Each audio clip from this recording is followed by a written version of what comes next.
Chisholm City Council, regularly scheduled council meeting, February 25th, 2026 at 5:30 p.m. Stephanie, would you please take roll call? Councilor Varda? Present. Councilor Fountain? Here. Councilor Vaki? Here. Councilor Holova? Present. Councilor Halverson? Present. Mayor Lance? Here. All right, council, we have an addition under myself, number 2 for the working session, add Public Works to the working session. Public Works Garage, excuse me, to the working session. And Councilor Barda would like to add something under himself to, let's see here, add agenda item that says people can only work or belong to one entity, either ambulance or fire department, and it would be effective immediately.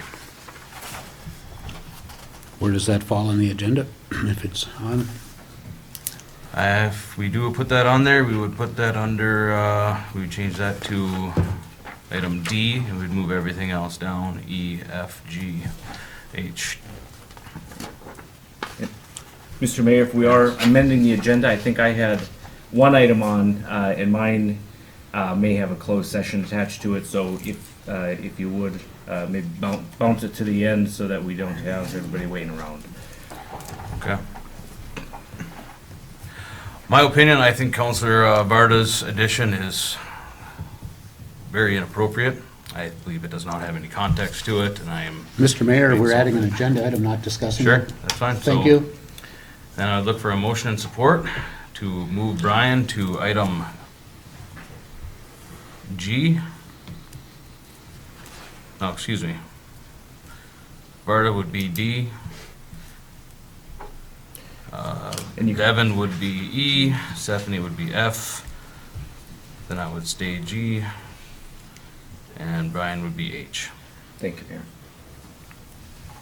Mr. Mayor, I make a motion that we go with the agenda as presented without Councilor Varda's amendment to the agenda due to information, and the department heads don't seem to be here either. Okay. Thank you, Jed. Motion to amend. Motion to amend. Is there support? Calling second for support. Third time for support. Okay, motion fails. I'll make the motion to approve the agenda with the addition of Councilor Varda's item. Thank you, Travis. I'll second. Thank you, Marty. Any further discussion? Stephanie, would you please take a roll call vote? Councilor Varda? Yes. Councilor Fountain? Yes. Councilor Vaki? Yes. Councilor Holova? No. Councilor Halverson? Aye. Mayor Lance? Nope. Motion carries. All right, pledge of allegiance if you would. To the flag of the United States of America and to the republic for which it stands, one nation, under God, indivisible, with liberty and justice for all.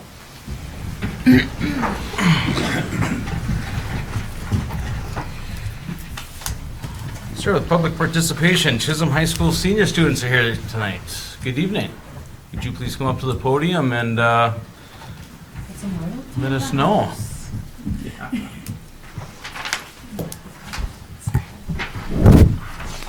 Good evening, thank you for having us here. I'm Jennifer Cotto, I'm the senior class advisor. I have a couple of seniors here to talk about the possibility of some poles, some pole hangers for our senior banners. Last year, unfortunately, we weren't able to hang our senior banners. This year, we will be having them made by Emily Law. They will have the pockets on them, so we will be able to hang them wherever the city deems they should be hung. Hi, I'm Siri Thompson. I'm senior class president. This year we have 43 graduating seniors, and next year we'll have 60. So we'd have to put that into perspective too, because they would probably want to have banners hung. We would like for the city to buy the brackets if we could, and place them wherever the city would like or we would like to have them probably on Main Street or down like the bridge, but Across the causeway, okay. I don't think we have 43 poles, streetlights, do we? No, we would have to use the bridge. Have to use the bridge. I think that they were hung in like businesses' windows last year, but Yeah. we would like the brackets this year. The Okay. seniors have been doing a fabulous job on fundraising. We'll actually have a fundraising event coming up on the 5th. But the banners have proved to be very expensive, so we have sent out to businesses to ask for sponsorship for our banners. But we want to make sure that all of our seniors have banners and are able to have a banner even if it's cost prohibitive. So we're going to use some of our funds. But if we didn't have another sponsor for the brackets, we wouldn't be able to hang them. Anything else anyone would like to add? Any questions?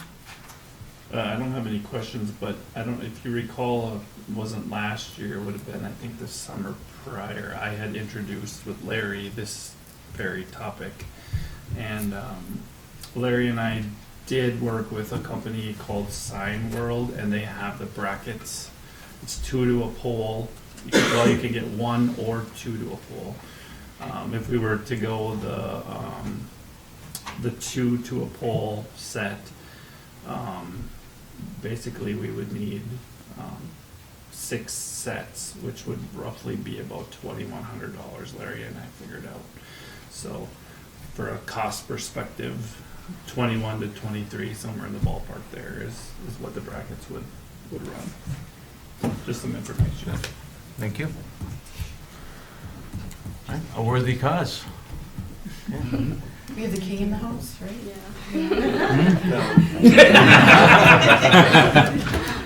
Hi, I'm Joe Lindsay. I'm also here on behalf of the senior class to propose the brackets. I think that they'd be a good idea because we could use them for all the coming years also, for all the future seniors, and then we wouldn't have to deal with this problem again in the future. Good point, sir. Well, thank you both. Thank you very much for coming down. Thank you. Thank you for your Thank you. consideration. Thank you.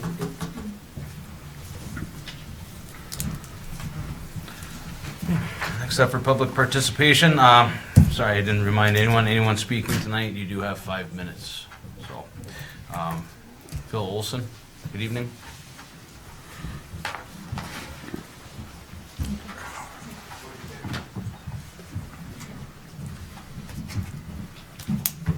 Good evening, thank you. I appreciate the opportunity to come up and speak on this issue here. I rise to the concerns of the level or the elimination of the dual role EMT firefighters. I was going to come up with my own letter or something to say, and actually wound up, my son actually did something, and he's unfortunately cannot be here right now because of work restriction or work limitation. He's stuck at work. So, and I can't think of any way to improve on what he wrote, so I'm just going to read what his letter said. Good evening, Mayor and Council members. My name is Eric Olson, and I'm a nationally registered EMT serving with Chisholm Ambulance, and I previously served as a firefighter with the City of Chisholm. I'm here tonight to strongly oppose the proposal to eliminate dual-role EMT and firefighters. This is not an internal staffing preference, this is a public safety decision. In a community the size of Chisholm, cross-trained responders are not a luxury, they are a force multiplier. Dual-role members increase flexibility when calls overlap, when staffing is thin, and when mutual aid is delayed. They expand capabilities without expanding cost. If the proposal moves forward, current dual-role members, and anybody else who might come into this agency, will be forced to choose between EMS and fire. In today's environment, forcing that choice risks losing trained personnel entirely, and recruitment and retention in rural emergency services is already at a serious challenge. Before making a structural change like this, I believe 3 areas require clear, undocumented, or documented analysis. First is the staffing impact. What will this do to EMS response time, fire response time, daytime coverage, overtime usage, and mutual aid reliance? A decision that reduces flexibility should only follow a transparent operational impact review. Second is the financial impact. Cross-trained personnel are cost-effective. They reduce the duplication of staffing and training. If we lose members and must rely more heavily on overtime or mutual aid, that has a financial consequence. Those numbers should be presented publicly before any vote. Third is the operational effectiveness. Dual role members improve coordination on scene. They understand both EMS and fire operations. That cross-training enhances communication, patient care, and safety in high-stress environments. Removing the bridge risks siloing departments rather than strengthening collaboration. If there are concerns about supervision, chain of command, or role clarity, these are policy matters. They can be addressed through written SOPs, clarified reporting structures, and leadership development. Structural elimination is a drastic response to issues that may be administrative in nature. I also want to address something carefully. When structural changes are proposed at the same time members raise operational or leadership concerns, it can create an appearance of retaliation, whether it's intent or not. Public safety professionals must be able to raise concerns about training standards, operational procedures, and compliance issues without fear of losing their opportunity to serve. If members are forced to choose between roles after voicing concerns, that sends a chilling message, not just to the individuals involved, but to anyone in the future who sees something that needs improvement. Healthy departments encourage accountability. Strong leadership welcomes review. If there are disagreements about standards or practices, the appropriate response is independent evaluation, policy clarification, and transparent oversight, not reducing participation by those asking questions. The citizens of Chisholm deserve emergency services that are professional, collaborative, and open to continuous improvement. So before you vote on this, I ask you one simple question. Will this decision make emergency response in Chisholm stronger tomorrow than it is today? If the answer is not clearly yes, supported by data, staffing analysis, and financial review, then this proposal should not move forward. We should be expanding flexibility in public safety, not restricting it. Our citizens do not care what patch is on the shoulder when we show up there. They care that we show up quickly, competently, and fully staffed. I respectfully ask this council to table this proposal, request a formal operational and financial impact review, ensure that any decision made strengthens rather than weakens emergency services in this community. Thank you for your time. As I said, I cannot improve on that. The fact that this appears to be, there's this sense of urgency that this needs to be handled immediately and effective immediately, screams of impropriety. And the fact that we're running it through when the director of the ambulance service and the emergency management director can't be here to have input in it, that's wrong. I've worked emergency services, the 46th year of me working emergency services, police, fire, and EMS. I've worked in suburban, small urban, Sir. rural. I have to thank you for your time. Sure, Appreciate thank it. you all. Thank you. Linda Pulsich-Wald. Good evening. Good evening, Mr. Mayor and council members. My name is Linda Pulsich-Wald. I am a paramedic on Chisholm Ambulance, a resident of this community, and someone who has previously served in a fire medic role. I am here tonight to respectfully oppose the agenda item that would prohibit individuals from serving on both the ambulance and fire departments. I want to begin by saying this clearly. This should not be about one department versus another. It should not be about identity, authority, or control. It is about how we, as a community, build the strongest emergency response system possible with the resources we have. As someone who has worked in a dual role fire EMS system, I can tell you firsthand that it fosters stronger scene leadership, better patient outcomes, and more cohesive emergency operations. It builds responders who see the big picture, life safety, fire control, rescue, and medical care. Every emergency response is a team effort. Structured fires require coordinated suppression, ventilation, scene management, medical monitoring, and transport planning. Medical emergencies require scene safety, proper medical care, lifting assistance, and sometimes technical rescue or landing zone support. The more we understand each other's roles, the more seamlessly we work. When individuals serve on both departments, they understand both operational perspectives and expectations. Dual roles foster stronger scene leadership and well-rounded team members. This agenda does not appear to be driven with the best interest of public safety in mind. We are all part of small communities up here.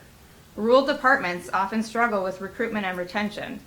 Prohibiting dual role participation shrinks an already limited pool of qualified responders. We should be working together, not trying to cause division and further strain between departments that rely so heavily on communication and collaboration. We are not just employees, we are neighbors. Our children attend school here. We see the people we respond to at our local businesses. Many of us choose to serve in multiple roles because we are committed to this community, not because we are seeking titles, but because we know the need is real. I'd like to request that we look for solutions that better support a model that prioritizes leadership, collaboration, flexibility, and community-centered service. Thank you for your time and commitment to our community's safety. Thank you. Thank you. Move on to council reports. Councilor Halverson.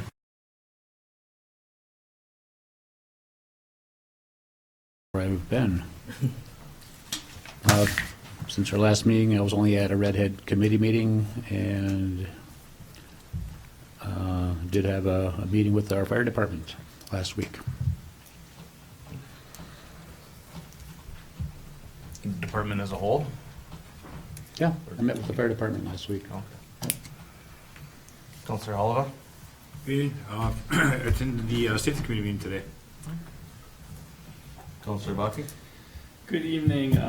Couple of things. First, there is a dart tournament this weekend. It is been renamed in honor of Dylan, who passed away. He was owner of Sidelines, and so the family and Sidelines has graciously dedicated the funds that they raise at the event to the fireworks, firework and street dance that we're bringing back on Doc Graham Days. So thank you to them. If you are a dart player, please consider signing up with Sidelines. I know they'll have raffles and a bunch of other stuff there as well. So thank you to them. And then I just want to give a plug to everyone who bought a raffle ticket for our first Firework Frenzy fundraiser that we did. It was very successful, and we're on our way to bringing back fireworks and a street dance. Excellent. Thank you, Travis. Councilor Fulton. Good evening, Mr. Mayor and folks at home. I attended a working session and just a regular council meeting since the last time, so thank you. Thank you. Councilor Varda. Just a short report. I was at the Museum of Mining meeting last week at Valentini's because it's winter, so we don't go to the castle for the meeting. And the chief of police informed me today that there's interviews Friday for new police officers. That's it. Thank you.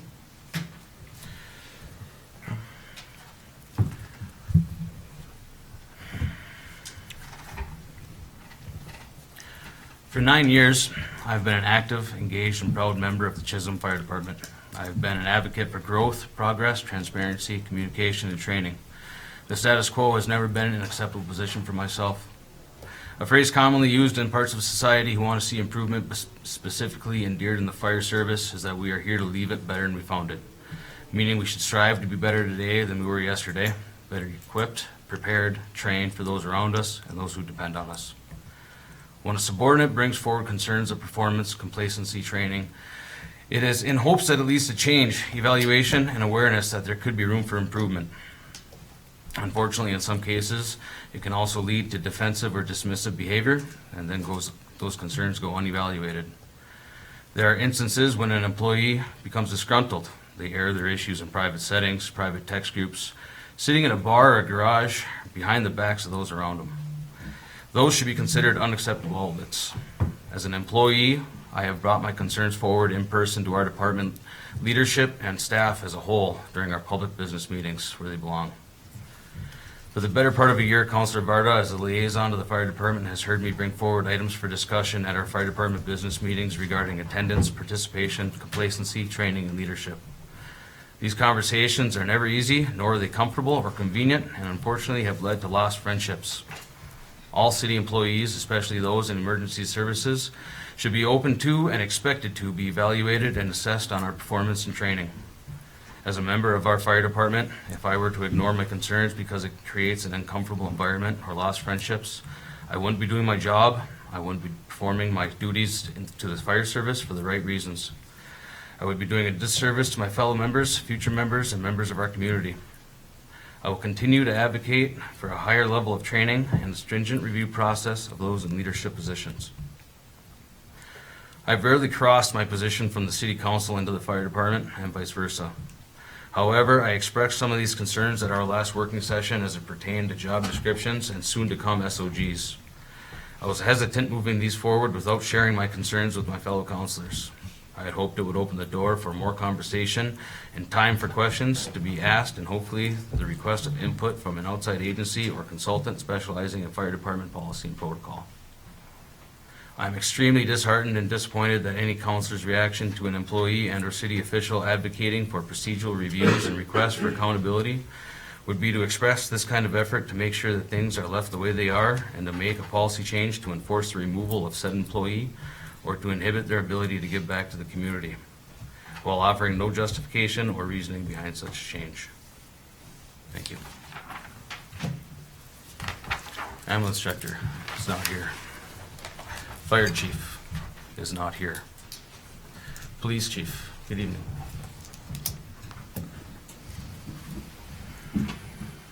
Good evening, Mr. Mayor, Council. I just want to take a moment to, I know Larry isn't here either, but thank the Public Works Department. This last Saturday, as many of you know, the Chamber sponsored a boot hockey event for Polar Bear Days.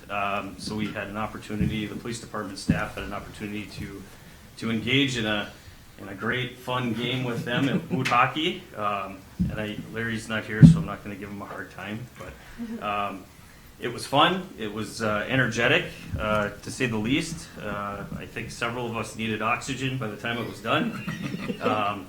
But surprisingly, I wasn't sore at the end of the day, or I was able to get out of bed the next morning. So greatly appreciate the Chamber for putting that event on in hopes of next year. We did do a tie. They allowed us to end at a tie because we probably wouldn't talk to each other the rest of the year. So it worked out really good. The other thing I think I want to take the opportunity right now to address Councilor Varda's agenda item. I feel I'm in a position where I should at least say something based on my experiences, and of course, obviously being in public safety as a leader. So, Councilor Varda, this is not a personal critique of you or your intentions or your agenda item. We've worked together for years. I've known you for years. I respect both that working relationship and your past service with the fire department as a retired firefighter. With that being said, my experiences in the public safety sector, obviously I'm the police chief now. I've had years of law enforcement experience. I also worked at U.S. Steel, and I oversaw their emergency services department for several years. Oversaw the fire department, security, and EMS. With that, there were a lot of benefits. A lot of the employees were cross-trained on several different things. Fire EMS, security, fire EMS, which was a huge benefit and a huge cost savings to that organization based on that structure. As a taxpayer and a leader of another public safety department within this city, I respectfully disagree with limiting employees only to one public safety role. This isn't about the convenience for employees, it's about smart staffing, right? Fiscal responsibility, and maintaining a reliable emergency response. We're all here to do the right thing, right? Taxpayer value. When the city invests in training, certifications, and experience, allowing an employee to serve in more than one capacity simply makes good business sense. We maximize that investment without increasing headcount, benefits, or duplicating training costs, right? Staffing reality, our fire department isn't a full-time department. Shortages happen, they just do. People have lives, people have obligations. That's totally understandable. Cross-trained people help fill those gaps, right? Restricting employees to a single entity would reduce our available response, not really improve it, right? Third, I think operational flexibility on emergency scenes. Emergencies don't always fit in a neat, tight category or box, right? They're quickly evolving and a lot of things are happening at the same time. Having personnel who can transition and assist where needed is one of the greatest strengths our overall response can have, without additional costs to the city, right? You know, and I guess what I would like to speak on as the police chief, I know firsthand how difficult it is to fill positions. Currently, we're down 3 officers. Nobody wants to do this job right now, understandably, where we're at right now as a country. So we struggle to get enough applicants for 1 position, let alone 3 positions. And as many of you know, public safety is a true calling. People choose this line of work. The people that do are few and far between. If you ask 8 out of 10 people on the street, would they want to be a police officer, firefighter, or be on an ambulance service, they probably would say absolutely not. I don't want to see or deal with what you deal with on a daily basis, right? That reality matters, right? It's hard to find people to do this job. And when you have people that want to do things on the ambulance and the fire department, that's huge. That's a huge success for the city. That's a huge success for their department, right? If I could hire dual role people, I would absolutely do it. I think because of this, it's essential that we hire wisely. We retain the people that we have, and we cross-train them whenever possible to strengthen our departments. I think at this point, all that we're asking, or at least all that I'm asking, is that we take a step back and we think a little bit outside the box. Like, why are we having this conversation? What is the root of the issue? Is it a staffing challenge? Is it burnout? Is it response for reliability? Or is it a concern for employee safety or workload? Those are all questions worth focusing on. I don't believe the intent here, or should be, to create a personal battle between individuals or a divide between departments. I love our firefighters. I love our ambulance staff. We work hand in hand. This city is in good hands. We have good people. All they want to do is the right thing. Our shared goal is to improve public safety, protect our employees, and make our organizations more effective, more engaged, and more sustainable. From that perspective, allowing cross-trained personnel to serve where they are needed isn't a problem. It's part of the solution. I would also respectfully suggest that a decision of this impact would benefit from having all the key stakeholders at the table. As it was once said, the administrator, the ambulance director is not here. The fire chief is not here. This affects us all within this industry. And not because these issues aren't important, they are, right? but I think it's important to have us all at the table so we can talk about it. So I think the right thing to do is slow down and have a collaborative discussion before a final decision is made, okay? That's all I have. If anybody has any questions for me. Otherwise, I have nothing on the agenda. So, thank you. Thank you, Chief. Thanks, Jim. Thank you. Building official is out. City engineer, Jim.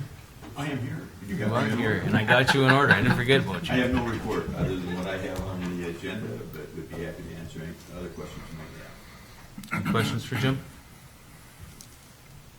Thank you. Public Works is out. Parks, Trails, Rec. Colin, good evening. Good evening, Mr. Mayor and Council. I just have a couple public announcements for everyone. The youth Chisholm soccer registration is live on our city's website right now. The deadline to register is March 22nd. So yeah, if anyone has any questions, they can feel free to reach out to me about that. The next announcement that I have is the grand opening for the Trailhead at Redhead is scheduled for Friday, May 29th at noon. More details will come about the actual curriculum during the event, but we finalized the date and now we can start planning. So, any questions? That's all I have. Thank you, Colin. Thank you. Thanks. Library Supervisor. Katie, good evening. Good evening, everyone. We are currently in week 4 of our winter reading program. The theme this year is Track Down a Good Book. So we've got 2 weeks to go. It's a 6-week program, and we currently have 136 participants. So if anybody's still interested, there's still a little bit of time to sign up. Other than that, we're currently in the midst of tax season. We have federal 1040 forms with instruction booklets available if anybody's looking for those. In addition, if anybody's looking for help on printing forms or acquiring additional forms, we're also here to help with that. I know I mentioned briefly at our last meeting that we are currently partnering with AEOA and AARP to offer volunteer help on Thursdays to have help with people filing their taxes. Unfortunately, we are all booked up with appointments. I think we booked over 120 appointments in a matter of 2 weeks. And so the demand is real with that. And with that being said, we're now looking to try to find additional volunteers for next year's tax season. So hopefully we can meet more of that demand that we're experiencing. So if anybody is at home or in the audience that's interested in volunteering, please reach out to the library and I can get you in contact with our main volunteer. And you don't need any previous experience. All the training is required and IRS certification is provided. So you don't have to be like a CPA to do this. So we could really use your help. In addition, the annual report is now open. This is a mandatory report that all public libraries within the state of Minnesota have to complete, and that is due on April 1st. And so a lot of my focus will be on that in the next couple weeks. And that's all I have. Thanks. Thank you. City Attorney, Counselor. Mayor, I don't get to say this very often, but just agenda. Clerk Treasurer Devin, good evening. Good evening. City Administrator Stephanie, good evening. Good evening, no report. Council, I'll look for a motion and support to approve the consent agenda, which consists of list of bills, communications, minutes of previous city council meetings, payroll and overtime, resignations and retirements from Chisholm Ambulance Service. Make a motion. Thank you, Jed. Support. Thank you, Travis. Any further discussion? I have a question for the administrator. Yes. We've had a lot of resignations this past year or so. Does the city do exit interviews for any of them?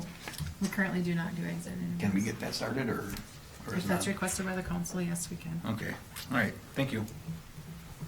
Any further discussion? All those in favor? Aye. Opposed? Motion carries. New business. Jim, City Engineer.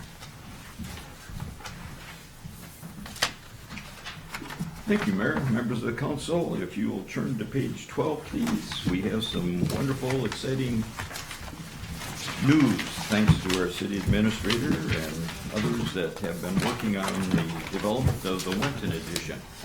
3 weeks ago, we received bids on the project, And if you look at page 13, you'll see the results of those bids. The base bid, just for your information, encompassed about 12 lots, which was basically along 8th Street in that first cul-de-sac called Sherman Court. Alternate 1 added Hartley Cove and more along Monroe Drive and added 13 more lots for a total of 25 lots. Due to the work of Devin and Stephanie on this in researching the sources and the uses and so forth, I think we're able to finance doing both the base bid plus the alternate bid. Of great pleasure, I guess I would say, is that on page 13, if you look at the first 5 bids, both on the base bid and then on the total bid, which would base bid again would be 12 lots, or the total bid being 25 lots. Those first 5 bids are all within 9% of each other. So very, very competitive. So we've got a good product. We had good competition. And from what we're hearing, though they're both new, those 2 top contractors, Casper was the apparent low bidder if we were just going with base bid, but Veit and Company is the lowest responsible bidder if we're doing both the base bid plus the alternate bid.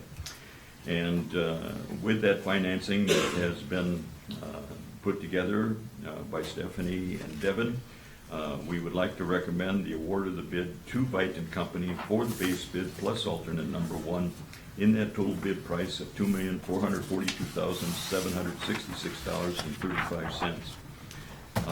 With that, I would be happy to try and answer any questions that you might have. And in that regards, we are holding the pre-construction conference next Tuesday, March 3rd at 1 o'clock here at City Hall. So if any of you are interested to sit in on that, you're certainly invited to do so.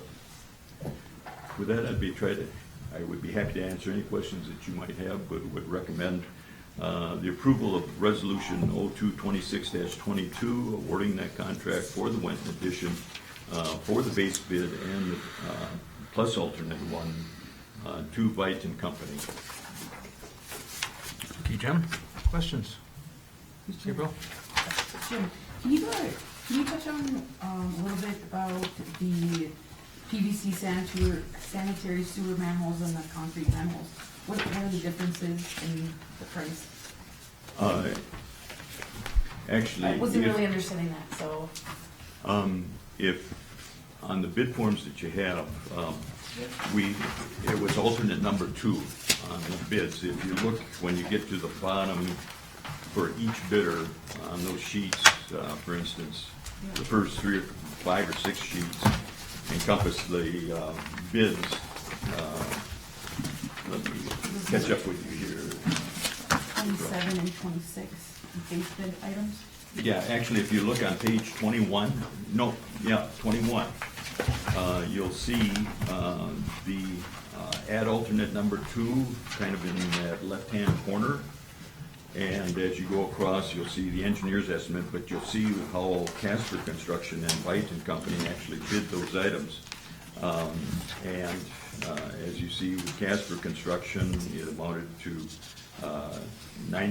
over $90,000. With Veit and Company, it was $121,000, and those were approximately about twice what the concrete manholes. It's a new product that's coming out, but it's manufactured, I think, down in Georgia. So it's not, each manhole has to be fabricated individually, and then you have the transportation costs. It was something that we were made aware of. We were interested in looking at it, and so we bid it as an alternate, but financially it's not feasible for us at this time, in our opinion.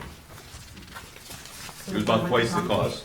I'm sorry. So we're going with concrete? Yeah, we'll stay with concrete, which was in the base bid. This was an alternate where we had to, actually, I think, let me go back one other place, if I might, just a minute. It's a very good question. In the letter of recommendation, if I can find it from, if it's included, I'm not sure that it is, that we received from Bolton May, who did the analysis of bids. Yes, it is. On page 14. Actually, it shows up then.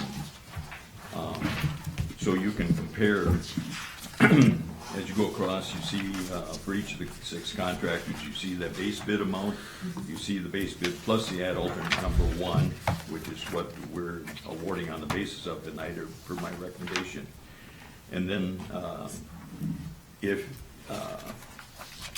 you compare the base bid amount to the ad alternate number 2 in the last column, that's how you can see really what the significant increase in cost is. By comparing that, for instance, on Casper Construction, their base bid was $1,577,000, whereas with the utilizing the plastic manholes, PVC manholes, it's a little over $1.6 million, and you can compare those all the way down. But in looking at that, they're essentially about twice the price for our area right now.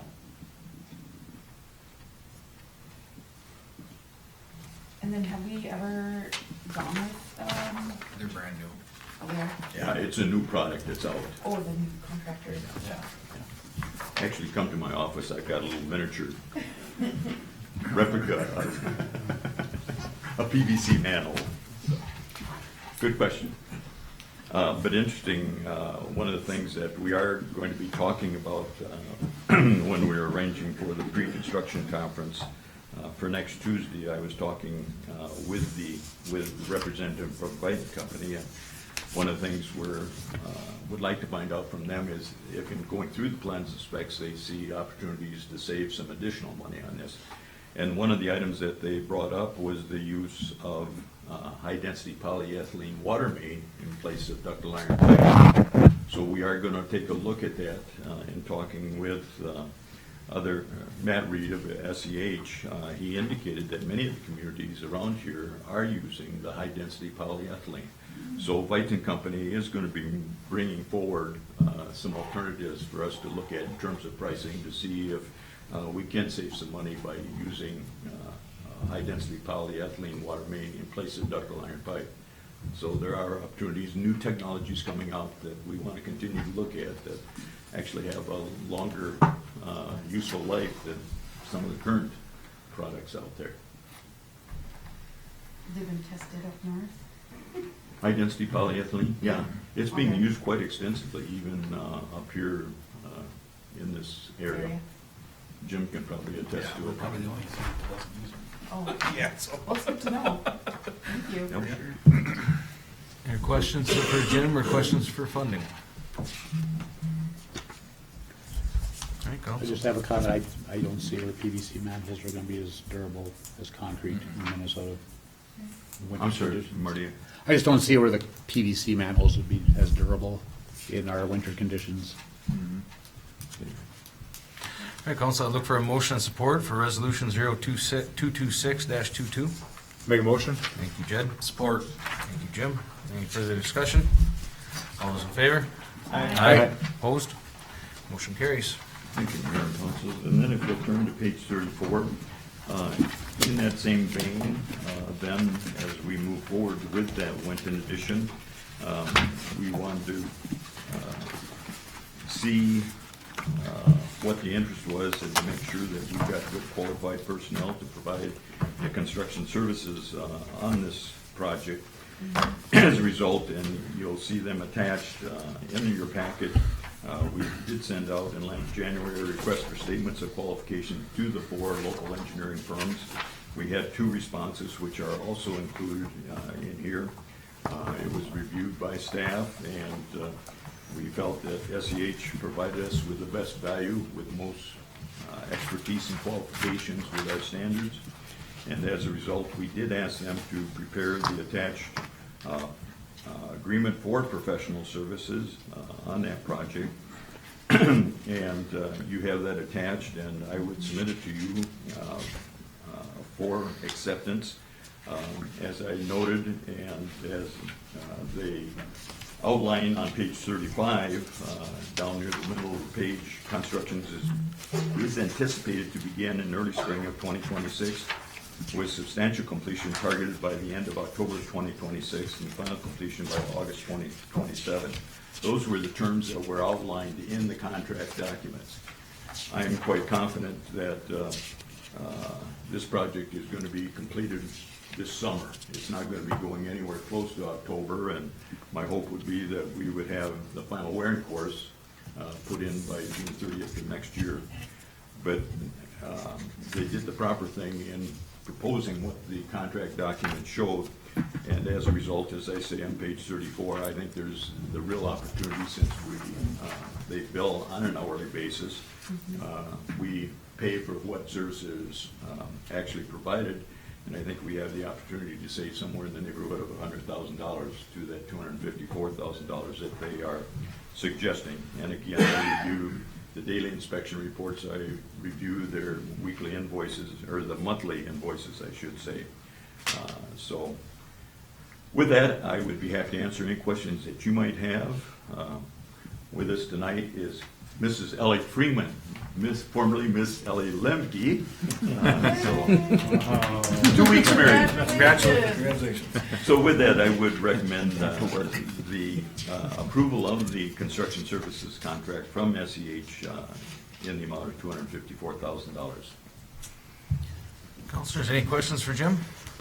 One question, Jim. Sure. So we're gonna have regular updates when it comes to when this moves forward, like every council will have some here to. Yeah, just like we did last year, once a month, it's our plan to bring in Ellie or Matt, as well as a member of the contractor, when there's work going on, to provide council with a monthly update on the progress of the projects. Perfect. Good point. I'll make that motion, Mr. Mayor. Thank you, April. Support. Travis, any further discussion? All those in favor? Aye. Opposed? Motion carries. Thank you, Mayor. And then if you'll go to page 60, as part of the development of the Winton Edition, there are certain other private utilities that need to be installed. They include CTC, which you see their proposal on page 60 and 61. As we move forward, we'll be getting similar contracts from Minnesota Energies for the gas, for electric, from Minnesota Power, and so forth. So this is the first in the line. This is proposing to bring fiber into that development such that it's available as the lots are developed. I think it's a very strong selling point. And as you see, their proposed cost on page 61 totals $238,454.03. And with that, I would be happy to try and answer any questions, though I have very little knowledge of fiber installation. But I would recommend the approval of this contract from CPC for the installation of fiber at the Winton Edition. Council, any questions for Jim? I just have one. Is this the only fiber company we're going to go with, or? I think they're the only, aren't those areas limited, Jim, to sole providers to certain areas, or? Fiber is not. We do, Medicom could run fiber there. there are other companies that could run fiber, but CTC is who we have gone with for the downtown corridor. So we would like to stay with that company to expand into the rest of the community. Okay, I'm just curious.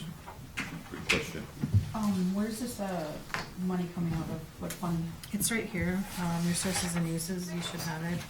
Okay. We'll lay all of that out. This was at the. I think it's on the bottom line there. Yeah, so on the top, it's So it's part gonna, of the accounting. yeah, it'll show you where we're getting the funding, so it's a mix between IRRR, the St. Louis County, the city contribution and the lot sales. And then on the side, it's gonna show your vendors on the cost of everything. We do have a deficit of $35,220, but as Jim stated, there is a potential of saving, a cost savings measure with the engineer. The other thing too, we do have a little bit of extra money set aside within our general budget that we could utilize for that. One other thing I might mention that I failed to do so up on item 1 when we are approving the award of contract. We have to award that contract on the basis of what the bids came in on, or came in at.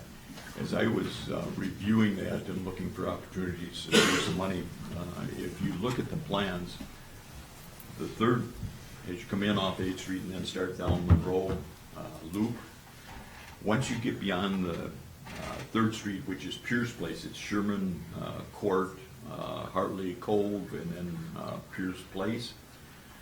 There's another 230 feet of street in utilities that continues on down that are part of that plans and specs. I went back through and figured we can, by eliminating the construction beyond that point, we'll put in the sewer and the water and the streets to that point, just beyond that Pierce intersection, Pierce Place intersection with Monroe Drive. But there are no driveways, there's no utility services coming off of that portion of Monroe. We'll save it for the next phase of the construction, and with the numbers that I was coming up with, there's a savings of $100,000 right there for the last 230 feet, and our cost per foot on that project is about $450 a foot. So that's one savings that we're looking at that we can save to put towards some of these costs as well. Yeah, as Jim stated, that extension he's talking about doesn't have any lots on it, any of the new lots on it. So it's an easy way to just eliminate that. Will there be conversations with utilities to put them all in at once, extra pipes? Or They are all in, Jim, good question. They are all invited to the pre-construction conference, and from what Veit and Company explained to me when I talked to them several weeks ago, their utility crews are pretty well booked, so they want to get in. Well, we have to get in and get the trees down within the right-of-way before March 30th because of bad habitat. But I'm expecting them to move in just as soon as conditions permit to get the utility construction. He did say there may be pauses until they get the next crews in to do grading or the concrete and so forth. So that's part of what we'll be working on to try and coordinate those. Derek Lundquist of Minnesota Energy, the gas company, was in today picking up some plans on the Heritage Manor project, and they're looking at that type of coordination as to when they can get in and exactly where we're going to place those utilities. And in that particular project, once we get beyond the property line, there's, I believe, at least a 15-foot, and I believe it might be even greater than that, easement area where the most of the utilities are going to be placed. So we'll be looking at doing that coordination and that was based on that conversation with Veit, where there would be pauses, hopefully looking at their schedule, then those utilities will be able to move in after those private utility companies, electric, gas, telephone, fiber, will be able to move in before they start the street construction, but after the utility work is done and out of the way. Okay, thank you. Thank you. Mr. Mayor. Sure. One question about this proposal, Jim. It says international calling disclosure blocked. What does that mean? I'm sorry, what, page 60 or 61? 61. Right side of the page. We may have to check on that, Joe. Okay. I may have to get back to you on that. Okay. What was the comment? I'm sorry, I didn't. Oh, it just says disclosure. Oh, international calling? Yeah.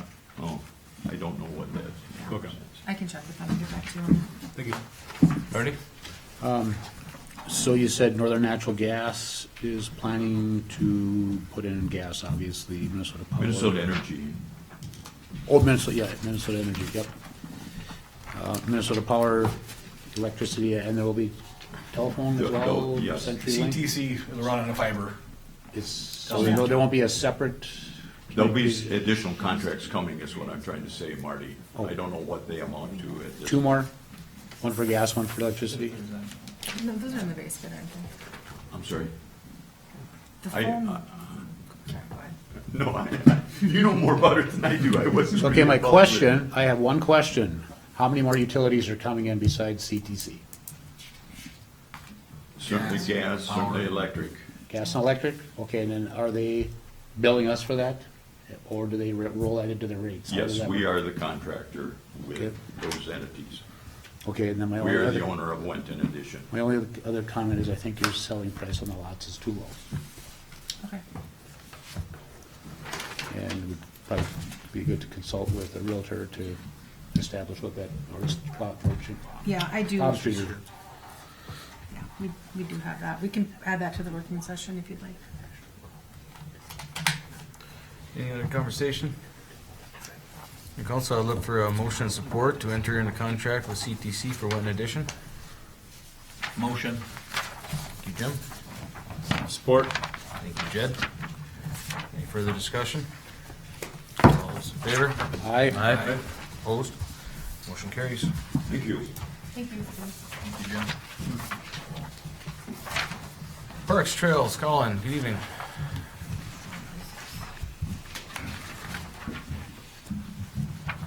Hello again. If you may turn to page 63. Today, my only agenda item is I'm asking for approval to enter a contract with American Ramp Company for Longyear Lake Park, the pump track that's going to be going out there. The cost of the services will not exceed $175,000 without prior approval, and the project is funded by the IRRR Connectivity Grant. For a little context, this is American Ramp Company is the same company that did our pump track and our skills course up at the trailhead for Redhead. So we're familiar with them. We really like the product up at the trailhead, and we thought this was a good fit for down at the Longyear Lake Park. It's going to be small wheel friendly, so skateboards, scooters, rollerblades, and bikes will be built into the design for the pump track. Mr. Mayor, I have a question. Yeah. So can you explain the design, the concept here? Are you taking down the park? Are you putting the pump track there?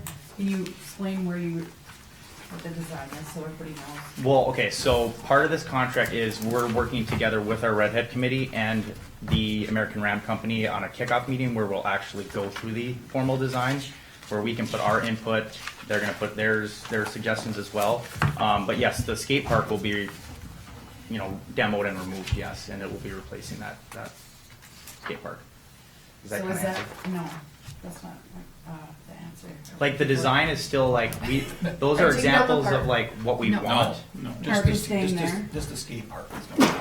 And then what about the basketball courts yeah, and that, that's isn't what I meant. that going to pickleball? Yes. So that's kind of like where I was like, Yeah. what is your It's right vision? there. Yes, it's not, this is separate from the basketball and pickleball courts. Yep. Yeah, going where the skate park currently is. Yeah, we have a separate contract for those two. Mm-hmm. I'm just making sure we kind of, so people knew that the park wasn't going anywhere. Yeah. Because that was a question. Yes. Yes. Oh, really? Oh, yeah. Don't ask me that. People don't like when parks disappear. Right. And that we're just rehabilitating. So there's some examples of like what we're kind of thinking about, like I said, in the packet there. These were great. Yeah, if you go to like page 69, 70, I believe 71, there's some examples in there of what we're kind of thinking, and they sent those over to us, and we kind of liked the one that has the kind of the skate park elements as well, and then with the pump track kind of on the outsides of it. That's kind of the route that I think our committee is kind of leaning towards. So, Marty? Go for 100 square feet. Yeah, just a comment from my perspective from being on the Redhead Committee and formerly on Parks and Recreation.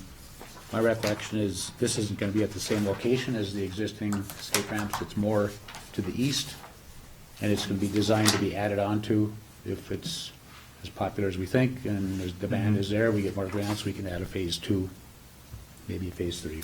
Correct. And it's geared towards younger kids. Yes. No, Redhead is a little bit more major league. This is going to be geared towards 5-year-old, 6-year-old, 10-year-old, maybe up to age, any age, but geared more towards younger kids. Yeah. Yep. For the youth. Council, if there's no more questions, I'll look for a motion and support to enter into contract with American Ramp Company. I'll make the motion. Thank you, Marty. Support. Thank you, Jed. Any further discussion? All those in favor? Aye. Opposed? Motion carries. Awesome. Thanks. Thank you.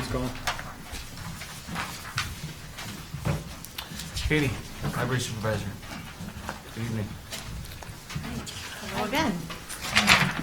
So on page 115, I'm just requesting approval to move forward with advertising efforts, conducting interviews, and the hiring of a temporary library intern at $16.50 an hour to begin work in May.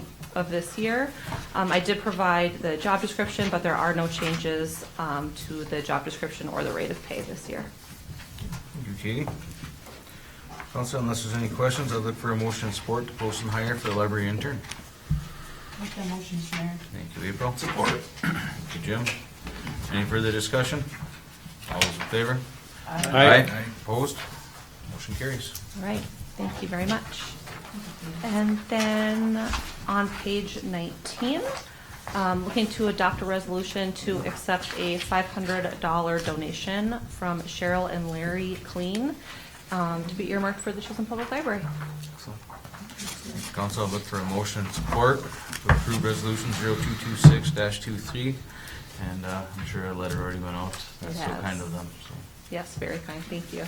Make that motion, Mr. Mayor. Thank you, April. Support. Travis? Yep. Thank you, Travis. Any further discussion? All those in favor? Aye. Opposed? Motion carries. All right, thank you. Thank you for this donation. Yes. Councilor Varda.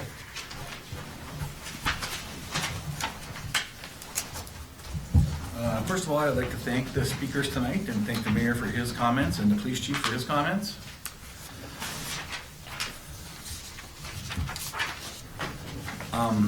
There is a problem between the ambulance and the fire department that's been going on for a year. That the fire department is, and since I sit on the fire department as liaison, it's my job to bring their worries forward. The only reason, well, there's multiple reasons. I brought this the way I did. Myself and the ambulance director, Tiffany, had a 7-hour meeting. And for lack of a better term, we got in trouble from the administrator and the attorney. We had a meeting with them also. So, I talked about this in that meeting and the meeting with Tiffany about doing this, and she did not argue with me about it at all. And currently, it would only affect 2 people on either side. And the choice right now is do this.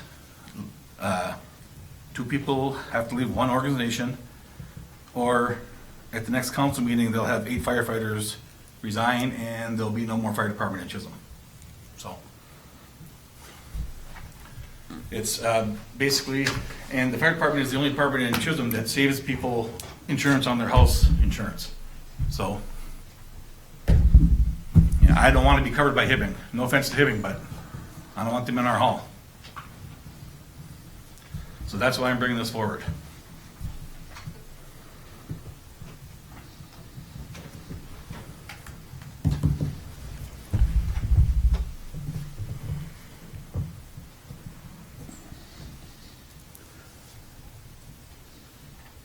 Anybody else want to talk? I have a question.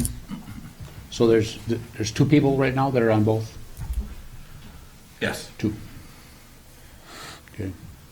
So for my information, when there is a call out for both fire and EMS, I brought this up at our working session, who decides who goes where? If they're signed up for ambulance, they're supposed to respond with the ambulance. Okay, so they're only The fire on department call, doesn't they have can only, sign-up hours. they're not on call for both departments at the same time? They're not supposed to be. Okay. No, as somebody who is a dual role, if you are committed to the ambulance, you do not respond to a fire call unless you're called on the ambulance. So I would say, And that would not change. If the ambulance needs help, of course the fire department will still respond. Just like if the fire department, we have to have ambulance at rehab at every house fire. you're saying 2 members of it that are on both, There's 2 members on both, yeah. and those 2 members are driving 8 people away. That's the information I've been given. So that's what I have to go with. Mr. Mayor? Yeah. Question? This council does not operate on hearsay. We need hardcore facts. We need department heads here to speak their pieces of both sides. This has no merit or justification for any action right now. At our last working session, we spoke about getting a third party in here to assess both departments and see how we move forward. And once it stayed in the working session again, is that multiple people have met with their city administrator about issues between the fire department and other fire calls and stuff that happened in the past. And we're still sitting in the weeds here, waiting to see what's gonna happen because of all that stuff. So how do we move forward here? I make a motion, we table this and move this to a working session so we can discuss this further.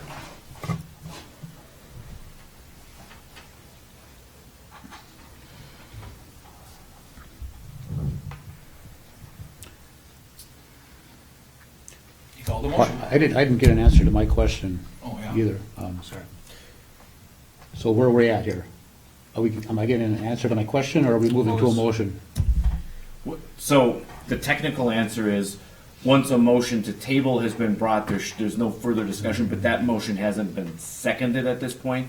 So theoretically, Councilor Hollova could hold his motion Till I get my answer? to allow additional discussion on this topic, or if he wants to assert his motion, we would look for support on that motion. If there's support on the tabling motion, there's no further discussion, just a vote. Well, I'm willing to hold my motion to let Marty get his answer. So my question is, when there's a call for EMS and fire, who decides who goes where?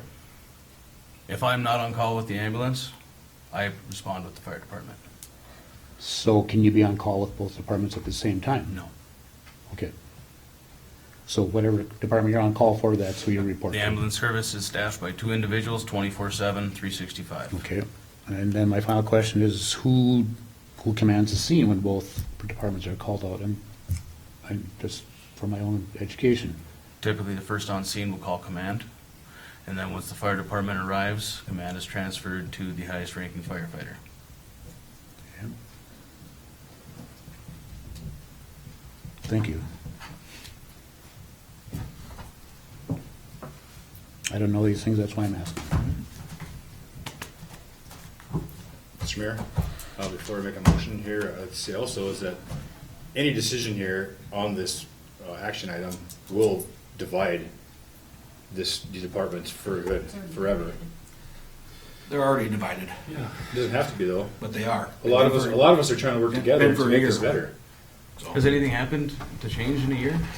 I will say that for a year, I will be very forward that at our business meetings, Councilor Vardy, you've been there, Mhm. I have voiced concerns, correct? Yeah, I'm not saying you haven't. Have I'm not saying you any of them been addressed? And As far as you know? as far as I know, no. As far as you know, so But- a staff member has brought forth concerns, safety concerns, training concerns, and for a year, they've gone unanswered. So would it be safe to say that there's possibly 8 individuals who do not want to see change, who do not want to see growth, who do not want to accept accountability, who do not want to see review? Maybe those 8 individuals are ones that maybe should go. I just want to say, this does not call out you to leaving the fire department. You can make your choice. If you want to stay at the fire, stay at the fire. You want to leave, go to the ambulance. That's all I'm saying. That's a very tough It's decision. It's not. It absolutely is. For people who care, it is not an easy decision to make. I'm not saying it is. Mr. Mayor, we should also err on the side of public safety.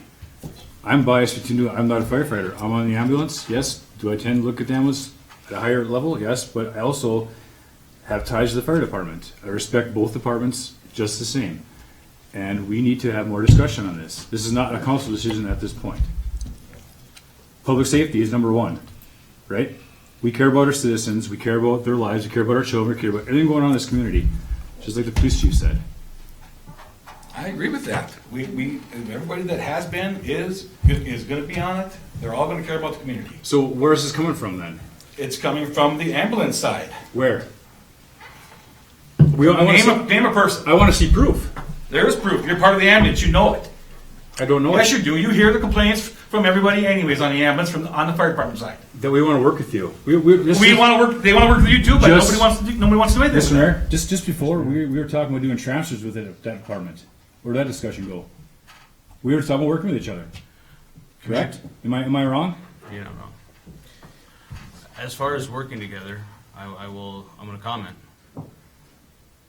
Our ambulance director has reached out to our fire administration multiple times, inviting them to come over, and work with us. I'm on the fire department, so I get the notices. We have another training officer inside the room right here. Those notices don't come. Communication doesn't come over. That lack of communication. I would hope that we could see a second to Councilor Holliva's motion, and I would like to see the entirety of the fire department and the ambulance service and the council there. As I said before, when I air grievances and concerns, it's not quietly, it's not in small groups, it's not in small meetings. I do so publicly, and I do so in front of everyone, so everyone knows exactly where this is coming from. That goes both ways. And this does not seem like it's coming both ways. It has. The fire department's invited at least 3 times the ambulance to attend things, and we get no response either. Or they get no response either. That's not true. It is true. Mr. Mayor, I think the fire department was invited to something last night, and we saw one member. The fire department did not put out that message. I asked and I reached out to the training committee if they had notice of the request, and I was told by our Captain Worley that we would talk about that next month at our training meeting. So a request from the ambulance director went out to the fire department in the middle of February, and our leadership said we would talk about it in the middle of March. If y'all don't want division, how come everything y'all saying is dividing people? Sorry, thank you very much. If you, I if you apologize. could maintain order of the meeting, Mr. Mayor, please. Thank you. I appreciate it. Thank you, but please. Thank you. So, are we able to discuss this? Are you still withholding your motion, or are you not? I have one more question. Is there a mutual aid agreement between EMS, ambulance, and fire? Do you have an agreement? So it's Are they called mutual aid agreements? between not inside our departments? own department. Yeah, typically a mutual aid agreement is across communities for the same service. It would just be, it would be understood that each of the services within Chisholm would respond to its specific Okay, specialties. is there a name for that? Box alarm. So Dan, if I may, so Is there we an agreement? initiated a box alarm. So if there's an auto accident, it is automatic that we page for both services. Prior it was either one or the other, and then whoever was on scene would make that call. Now if there's a auto accident, both services get paged. If there's a structure fire, both services get paged. So I guess my question is there any agreement between fire and ambulance on procedures, bylaws, who gets called, who does what, who's allowed to do what? Is there an agreement in place? On a fire call, ambulance generally is rehab for the fire department. In general. I'm just saying yes or no. All I want to know is yes or no. Is there an agreement or no? The technical answer is that there wouldn't be a formal agreement. Yeah. It would be unusual to have Okay. a formal contract in place between, it would be like having Public Works have a contract with the PD. It's just expected that they work together. Thank you. That's all I wanted to know. I don't want to ruin your, I mean, if you're okay holding it until, I don't know if April's gonna say anything, but, is it? Go ahead. All right. Fine. So, Please fix, move the microphone if you would. oh, sorry. It's okay. Sorry about that. It works. Okay, so this is a passionate topic. I have the utmost respect for both departments. I was on ambulance for 3.5 years, or going on 4. I understand that. The reason, well, for 2 main reasons. The first reason that I think that it's important that this got on the agenda is because as city leaders, if you want something to be put on this agenda, there should not be a question.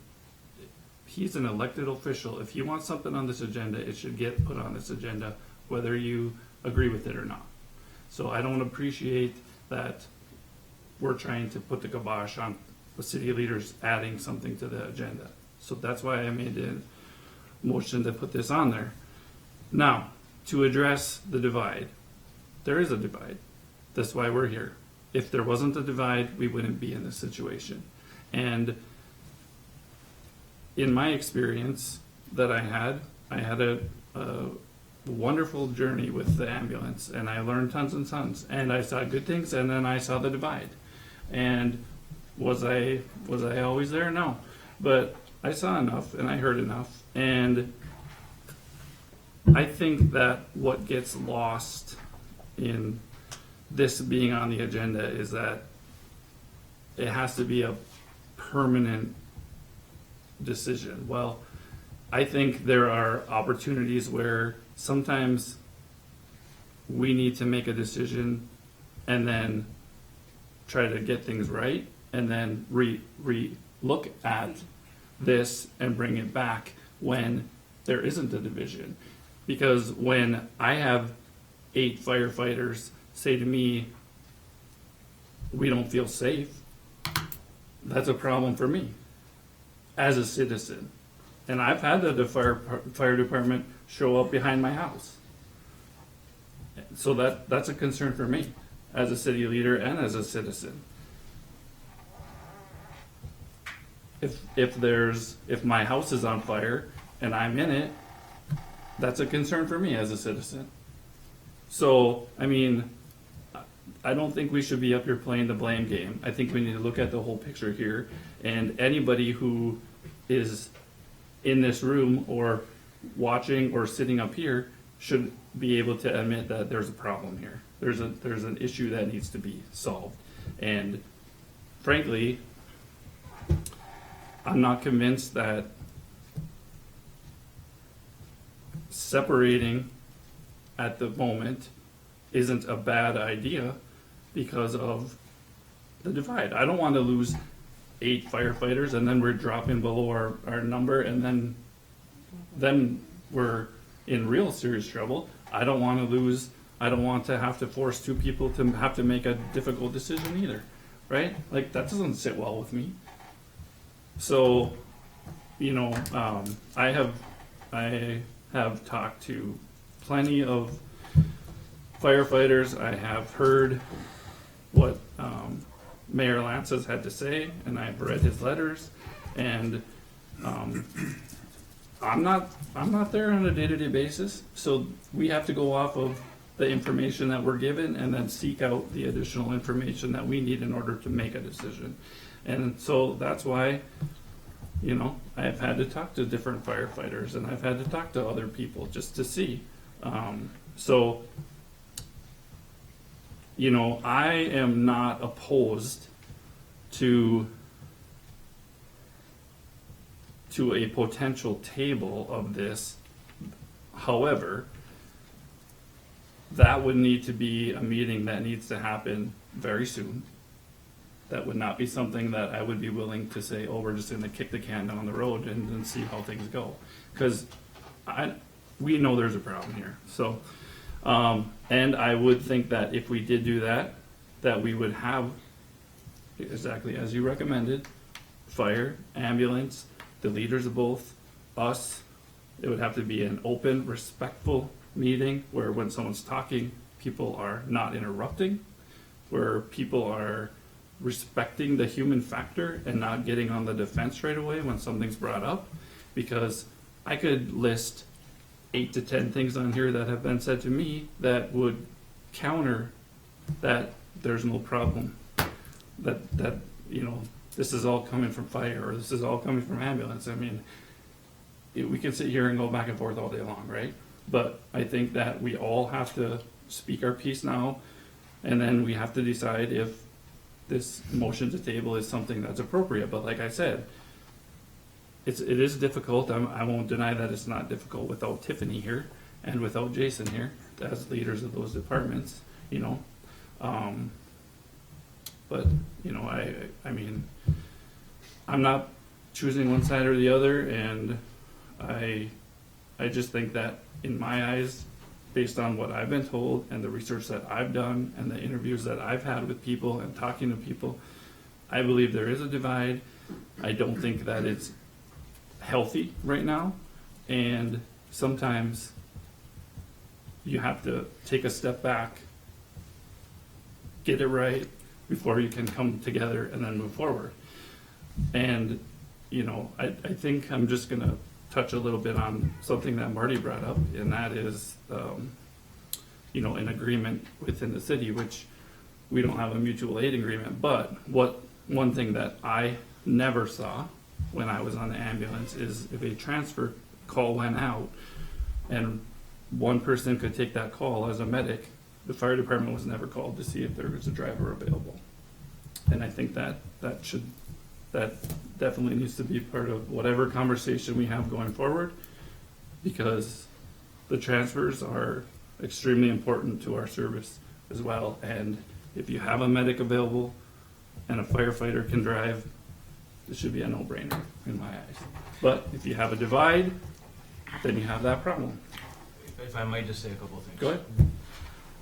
So safety, if you have 8 individuals that said that they don't feel safe because 2 members are also on the ambulance, that's another reason why we should sit down and talk, because I have a hard time accepting that. As an individual on a department that trains for a maximum of 48 hours a year, and an individual who has personally logged 550 hours last year just in training, I fail to see where the safety aspect kicks in. There are financial ramifications on the fire department. You have to maintain an adequate percentage of 50%, and you have to be there for at least 10 years to be vested into your retirement program. Some of us are right there, 8 years and 9 years. And now we're being told right now that we need to be either removed or we need to turn our back on the ambulance side. The 2 individuals who are on a dual role, last year there were 17 some thousand hours in a year between 2 shifts. The 2 dual roles took up more than 13% of those hours. So that would be a huge implication to the ambulance side as well. So just saying that, one, it needs to happen right now and you have to create this divide. And I don't think anyone's saying that there is not an issue. I've been saying there's been an issue for over a year. Absolutely. I do agree with that. And I just believe that, you know, we tried to take care of this, and Councilor Varda can attest. Every single business meeting last year, I continually brought up concerns I had, and not once were they ever addressed. And that is an issue. And I agree with you. And I think we need to sit down and have that conversation and figure out why. I think a lot of this is administrative. And I think that this is forcing something in the wrong, I think we're looking in the wrong direction as far as what we need to do. Obviously, conflict resolution between the departments needs to happen. Quickly on the transfers, I just know one thing, that if I'm in the back of an ambulance providing patient care, I want to make sure that whoever is driving that ambulance, if I need them, is qualified to also provide that patient care. Just because we're doing a transfer does not always mean that things are going to go or it's not an emergency.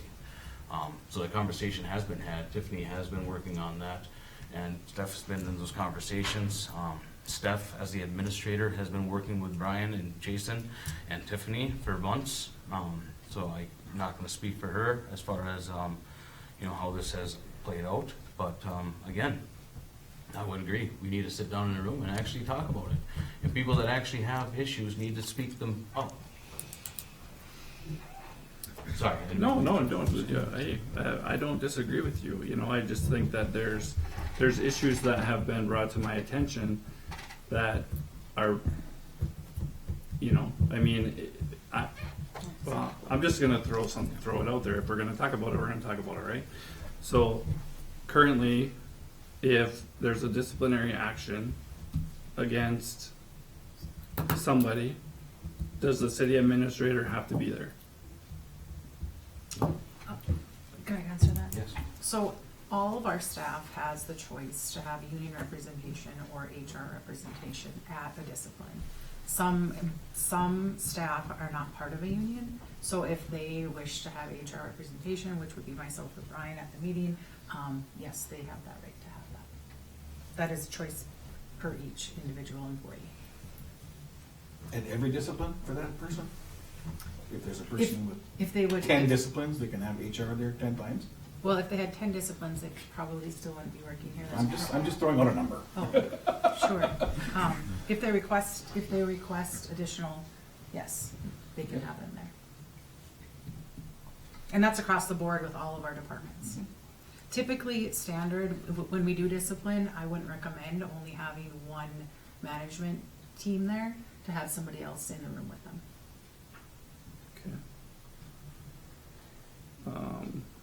Okay, so my next question then would be if interim fire chief Burley does do a disciplinary action, is it followed through with? And he can probably be the only one to sit here and answer that, but based on what I've heard, I don't believe that it always is followed. So I'll just throw that out there.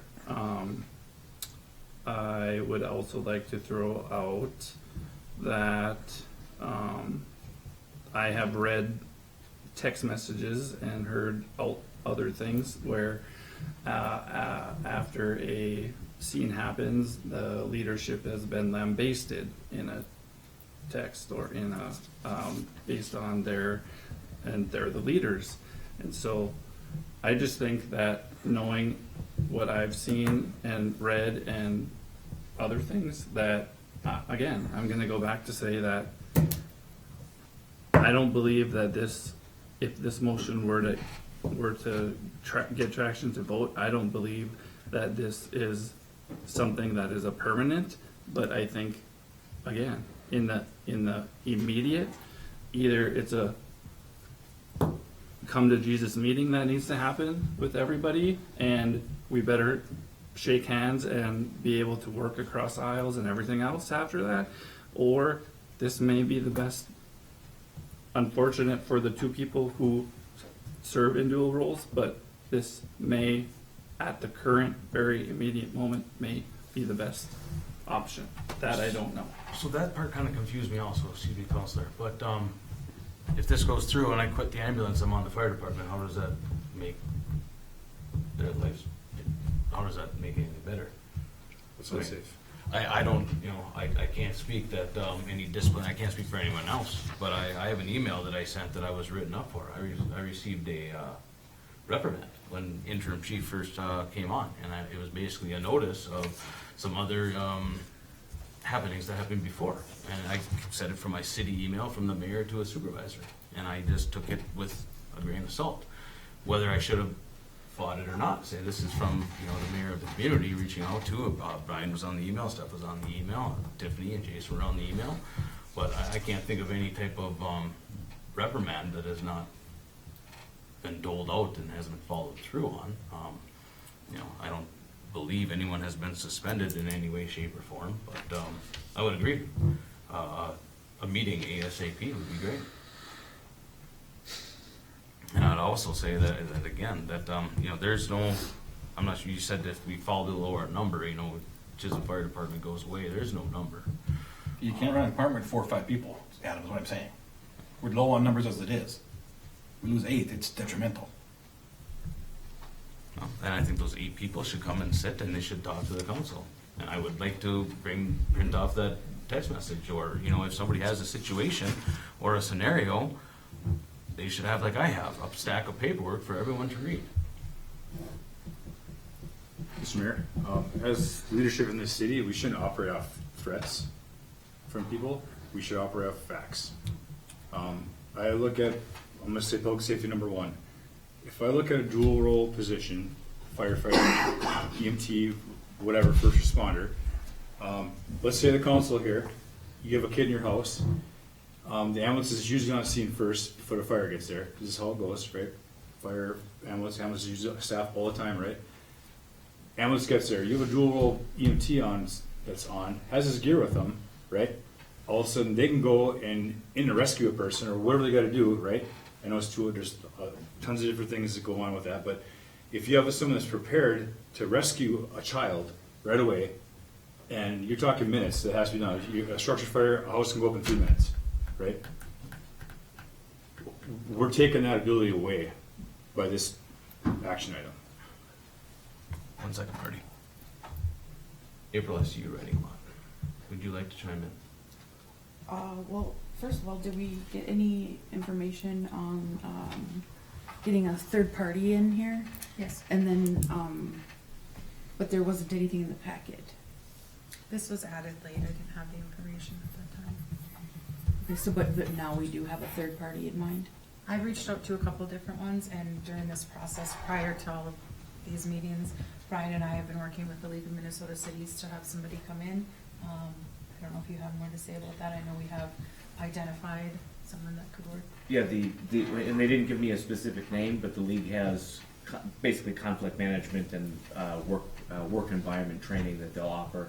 And a lot of times, and we're looking into it, a lot of times they'll offer it free of charge as part of the insurance trust.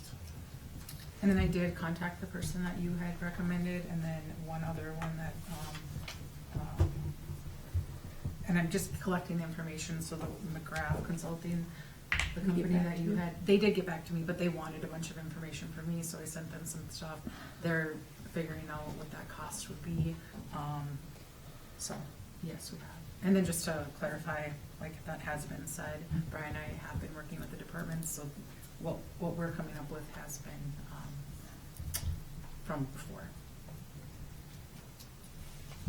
And I also agree that there should be documentation on anything and everything, so like, if we do have this meeting, I would like, anything that, the administrator or the administrative, your HR or you, or Brian have received in a closed, if it wants to be closed. And Mayor, I'll qualify that by saying, some things that the administrator or I may have received may be non-public and may not, it may be Right. sensitive stuff, but Right. otherwise, absolutely. If it's, Ready? Yep, 2 questions. Back to Jed's example, so what I'm from hearing you is that if somebody's got a dual role, they show up to the scene with both their ambulance gear and their fire gear? They could have their fire gear on them, yeah, they could, in their vehicle or whatever. they don't currently. But they're not on call simultaneously. But if that individual's on the ambulance, let's say, But and if you get are switched they over gonna, to be a are firefighter, they gonna ambulance call, they're gonna show up with their fire gear just in case? or they could have the fire gear in the truck or something if that call Oh, came out, because the right. ambulance will leave the garage first, right? So if it's a structure fire, Mhm. he could throw his gear on that truck that goes out first, and then we could call out for more support, cover his spot, he could jump into the firefighter role, take care of that. Okay. And Adam, you said something about administrative problems. Could you elaborate on that? What are you talking about? It sounds like administrative problems, like communication. If we have 8 people that are saying that they're gonna quit. And again, so Travis kind of threw out some variables, and I said, Well, I just wanted to clear, I didn't want to know if you're Yeah. talking about Stephanie or you're talking no, about something else. no, I'm talking about our interim chief, our staffing levels. You know, we have 5 different officers at the fire department. Mr. Mayor, I make a motion to table this until we get our department heads here, more information, and I'd like to, that's it. I can do a working session.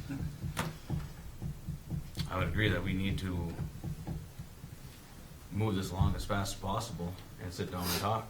And it's hard to comment on somebody saying something that somebody else said.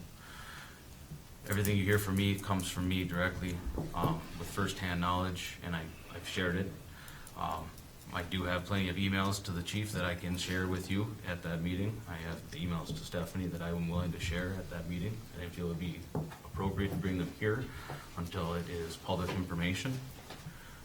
It's all public if somebody asks for a data request, but, you know, I am invested in both of these services. And I find this avenue very difficult.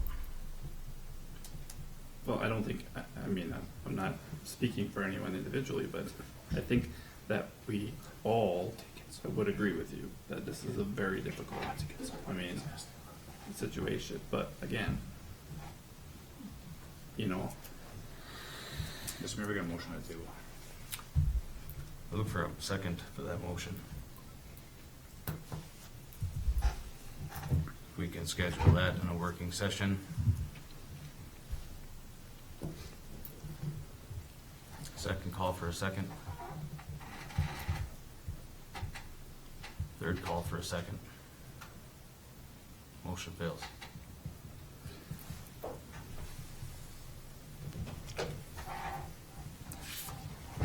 So again, since we're carrying on with discussion, You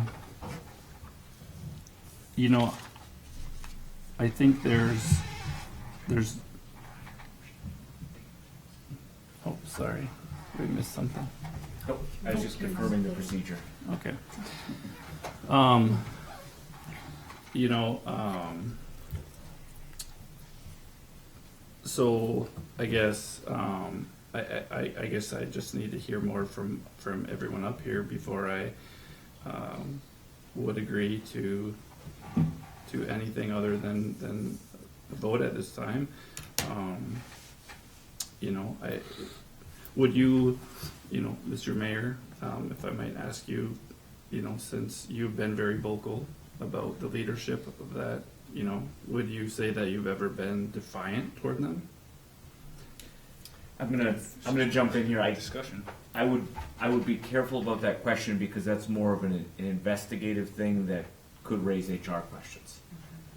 And it just, this may not be the best form, and I apologize for cutting down, or for stepping in on a question, Counselor, but it's my job. Okay, well, that's what I mean, right? If we're gonna have a discussion, somewhere, everything needs to come out to the table, right? If it's not here, then we set up a meeting. Can we close it with the 3 entities? Just We have a us and closed the 2 of session them? coming up later this meeting. I mean, what are our variables here? Mr. Mayor, this is an item on the agenda up for vote. We need to take a vote, and we have another agenda item later for closed session to discuss fire department. Those are the facts. So Travis, it kind of sounds like you were almost in agreement with Jed. What's that? Sounds like you were almost in agreement with Jed. We're not here to discuss voting and who's in favor of what. We're here to vote So, on the motion in front of, or this action in front of the council Right. is up for vote. There is no motion. there's no motion right now, so it's still open for discussion. Yes, Mr. Mayor, I am on a fine line right now between agreeing that I don't want the departments to be further apart. I want them to be willing to work together. I want there to be some sort of conflict resolution to this. I'm just saying, if the vote is to table, are we gonna get the meeting that we want? Or is it just gonna be, we're not going to that meeting and then it's back to a vote? I think we're gonna require that everyone, please, Marty, absolutely, we're gonna get the meeting we want. And I would say, we're gonna have this, you're gonna pick one entity and it's gonna be effective immediately. Our ambulance director's out of town, what if I can't find coverage tonight? I'm on call for the ambulance service. What if I choose to stick with the fire department? Mayor, if I may, for just a point of order. So, as a point of order, just in the most technical sense, a motion to table should always be attached to a date, a future date. And so in this case, the council could look at setting that collaborative, that joint meeting between the departments, the department heads, and tabling to that date. As a technical matter, if you make a motion to table without a future date, it's in effect, by strict application of Robert's rules, it kills the motion, or kills the item on the table. But That's what happened. yeah, you could table it to a future event, set that meeting, and then have a motion to table it to that meeting specifically. And then you could either call that as a work session where no action could be taken, or as a special where action may be taken. It's tomorrow. Mr. Mayor, if I may, according to our attorney, we just tabled it. It's done. That motion failed. That failed, so that ends it for tonight. No, We can have another motion to table? No, the tabling motion failed, so it's still an open topic here. Okay. So we could make another motion to table with the. Isn't that double jeopardy? Well, no, not necessarily.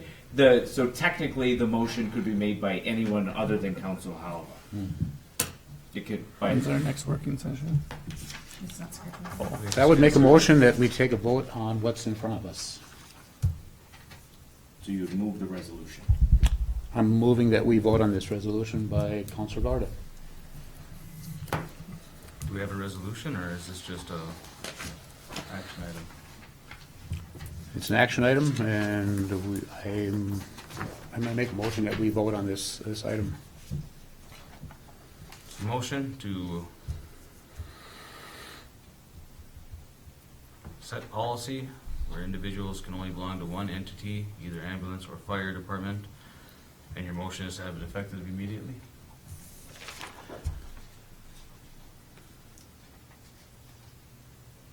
Is Tiffany back tomorrow? Do we know? She's not. Next week. When is she back? Next week, What day? Monday. She's back Monday. Why don't we make a motion to table it? Okay, how about we, okay, And- I know, I understand that if people are on call between now and Monday, it puts the EMS in a bind and it puts people on call in a bind. So I would make it effective by close of business Monday, after you've conferred with Tiffany and made your decision.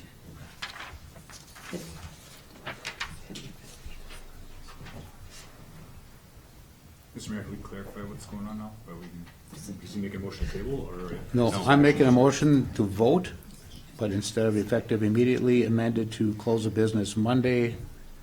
The decision has to be in by then, so that Tiffany has ample time to schedule. Will the MS Vision Or, be- or be Jo- at or work Jason, Monday? or whoever. She'll be at work Monday, Jason but- or Tiffany, both. And that doesn't give her much time. She arrives home from vacation and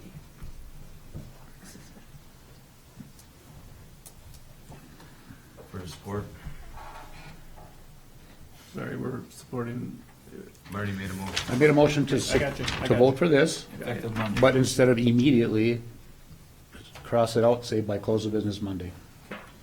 So, just for a point of clarification, would the effect of this motion result in a termination from one department or the other? Say somebody who's in a dual role says, I can't choose, Well, they have to choose. but what if they don't? The city then would have to fire them from one role or the other. They'd have to eliminate Well- them from one or the Well, other. then we'd have to figure out those consequences if they don't choose.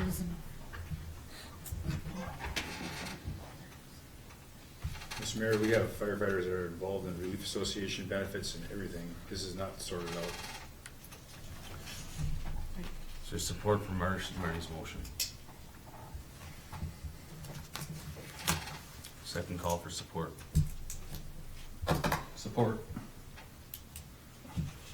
Support by Counselor Varda. Any further discussion? I have a question. Is it, can I ask this question? Okay, so, I know, Marty's,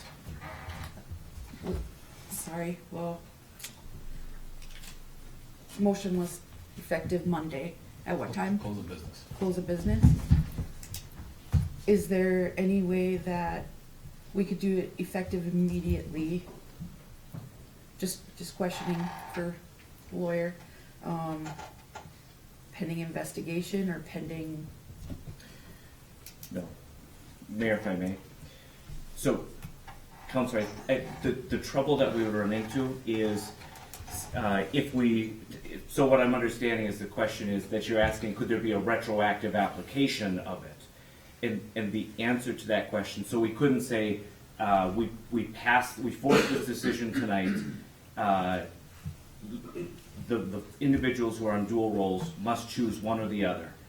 And we'll wait to find some additional piece of information out on Monday, then make it retroactive. That would be very problematic, because if one of the dual roles gets called out and needs to respond in one role or the other, they end up not staying with that role long-term.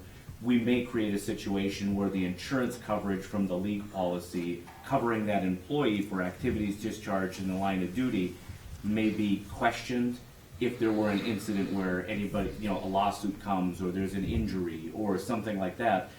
If the termination is retroactive back to before that event happens. So say Mayor Lance goes out on a fire call and is injured in the line of duty, and then decides Tuesday or Monday that he's going to stay with the ambulance, so his separation from the fire department is retroactive back to today, and he's injured over the weekend, would he have insurance coverage? Would he have workman's comp coverage?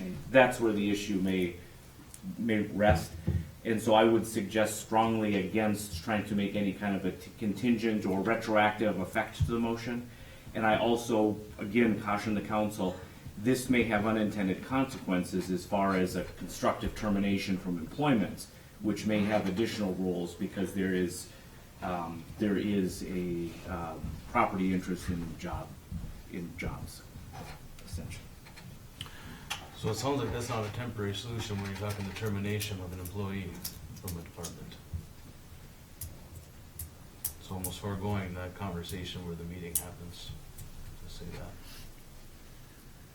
Mr. Mayor, one comment? Yes. We do have these two employees that also have several hours scheduled next month on the ambulance service itself. How do we cover those hours? So that's not taken into consideration.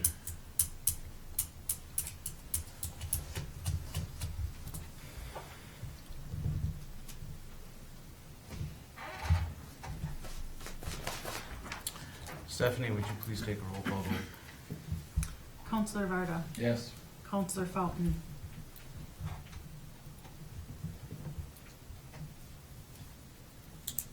is there a middle? If the vote's down, you can make another motion. The only reason I'm asking, can I speak? Or is Yeah. it too late? I can't. Speak. Because, the attorney said that if we do it, if effective Monday, if something happens to one of the dual roles, you know, that's the only reason that I'm like questioning it. So. That's the only reason I'm questioning it. So I'm gonna say no. Counselor Vaki, No. Counselor Holla, oh, abstain. Abstain. Counselor Halverson, Yes. Mayor Lance. Abstain. Motion fails. Travis was a no? I was a no, and the reason I was a no is because I would like to make a motion that we have a working session that is set concurrently with the working session that we are about to schedule at the end of this meeting, and ask all of the fire department to be there, ask all of the ambulance to be there, and the council to be there. And this is added to that agenda. Is there support for Councilor Vaki's motion? I can support that. For What was the today? vote- What was the vote for Marty's motion? 2-2. 2-2. Yeah. 2-2. So was that today? You want this today, this talk? No, we're gonna set a working session at that's our last topic on the agenda. So I want this to be on that agenda. I don't think that's good. Seconded by Councilor Oliva. So wasn't that, Stephanie, would shouldn't you- that be set at the beginning of the meeting, not during the meeting? What's that? Adding to the working session? We didn't schedule it yet. Yeah, we can, an item can still be Okay, added. all right, thank you. Stephanie, would you please take a roll call vote? Counselor Varda, What are we voting on?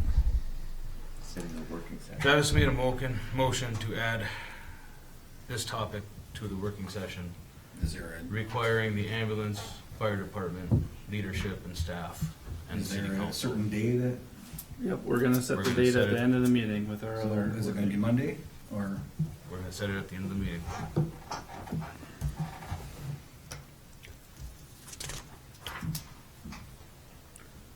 No. Counselor Fountain, No. Counselor Vaki, Yes. Counselor Holla, Yes. Counselor Halverson. No. Mayor Lance. Yes. Motion fails.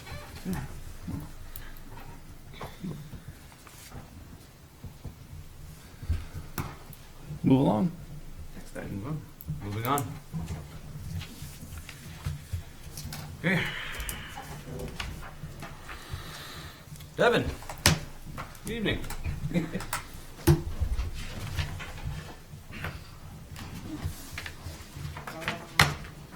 Packets, page 121. So, well, I think we've had multiple conversations about this. The HRA's debt have been reached, or the HRA's auditors and administration has reached out to determine whether we forgive their debt that was taken out back in 1995 to help them with the Lincoln Square. I don't know if you guys want me to brief you all again on the whole timeline, but basically what I don't want to go and make a decision and bring anything to the HRA without you guys' approval or appointing me to. There's basically 3 different things that I think we could motion on. One is to direct us to make a resolution to forgive all the debt, to bring to the next meeting. The other is to make a resolution to forgive a partial amount of the debt, and we can draft that resolution. Otherwise, the third option would be to bring it back to the HRA and say, based off of the documentation that we have, there's nothing written in there that discusses loan forgiveness. And as I mentioned before, I talked to the previous attorney, previous clerk treasurer, administration. Their intention was to forgive the debt, but I can't do that, or I can't move forward without a resolution from the council stating that. I don't think that's not the only option, but that was previous administration's intention. Mayor, if I may, not to, at the risk of speaking way too much tonight, if we take the third option, what I would recommend is that we put together a proposal to bring back to the HRA to enter a formal agreement to embody everything, so that everybody's on board and we have a written agreement that covers everybody's rights. Thank you. I happen to agree with the mayor on this. We don't want to hurt the HRA. They're suffering now. Enough right now. Their debt, at the end of the day, is our debt. Right. So putting that on them, they're still trying to crawl out of the troubled status that they got themselves into. That happened over years. You know, I know our new HRA director is working diligently to get caught up, and he's working with HUD, which HUD kind of keeps changing the aspect of what for the next inspection, what they need to complete. Timelines are changed. What we can use our money on is being changed. I think they find themselves in a very hard situation that they're trying to make the environment and the establishment better over there. And I just think this is just something else that they would have to worry about that you know, they shouldn't. Mr. Mayor, why isn't the HRA director coming to our meetings? Why does Devin have to do this presentation? And you're a representative of the HRA. Why aren't you presenting this, and why isn't the director here presenting this for the HRA? I'd say that the HRA director is brand new. Our last HRA director quit, and he took a job with a 25% pay cut because of the stress that comes with running the HRA. I shouldn't be presenting the financials from the HRA. I am the liaison, and I try to bring updates as I can. It's the same question. Why isn't the director here presenting? The director is brand new. He has no knowledge. Devin had to reach out for 25 years trying to get a hold of Luciani and different directors. I'm not sure what the new director would have information for. He would divert to Devin, or he would divert to Brian. My other comment is, it appears that 2 of these were just grants that were passed through. So this 300,000 and 150 was a CDBG grant and affordable housing grant.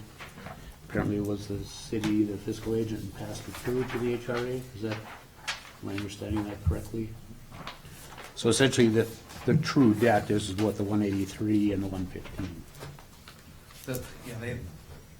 It was different than we pass through grants now, because, well, from my experience, there would never be a loan attached to it, or a loan agreement, but that's how it was written originally, for that money to be paid back. But typically, from my experience, especially with these types of grants, it's just a flow through. And it's not required to be paid back. However, through the documents that I have on file, it doesn't say that it's flow through and Right. forgiven, Right. not to be returned. What year was this? 95, and it was through a private developer originally. Yeah. And then in 2012, that's when the HRA purchased. I'm just curious on, maybe Adam, you can answer this question. Why are we caring about this now? It's been 40 years. So I'm Because he's gotta write, he's gotta He's write it gotta- off. yeah.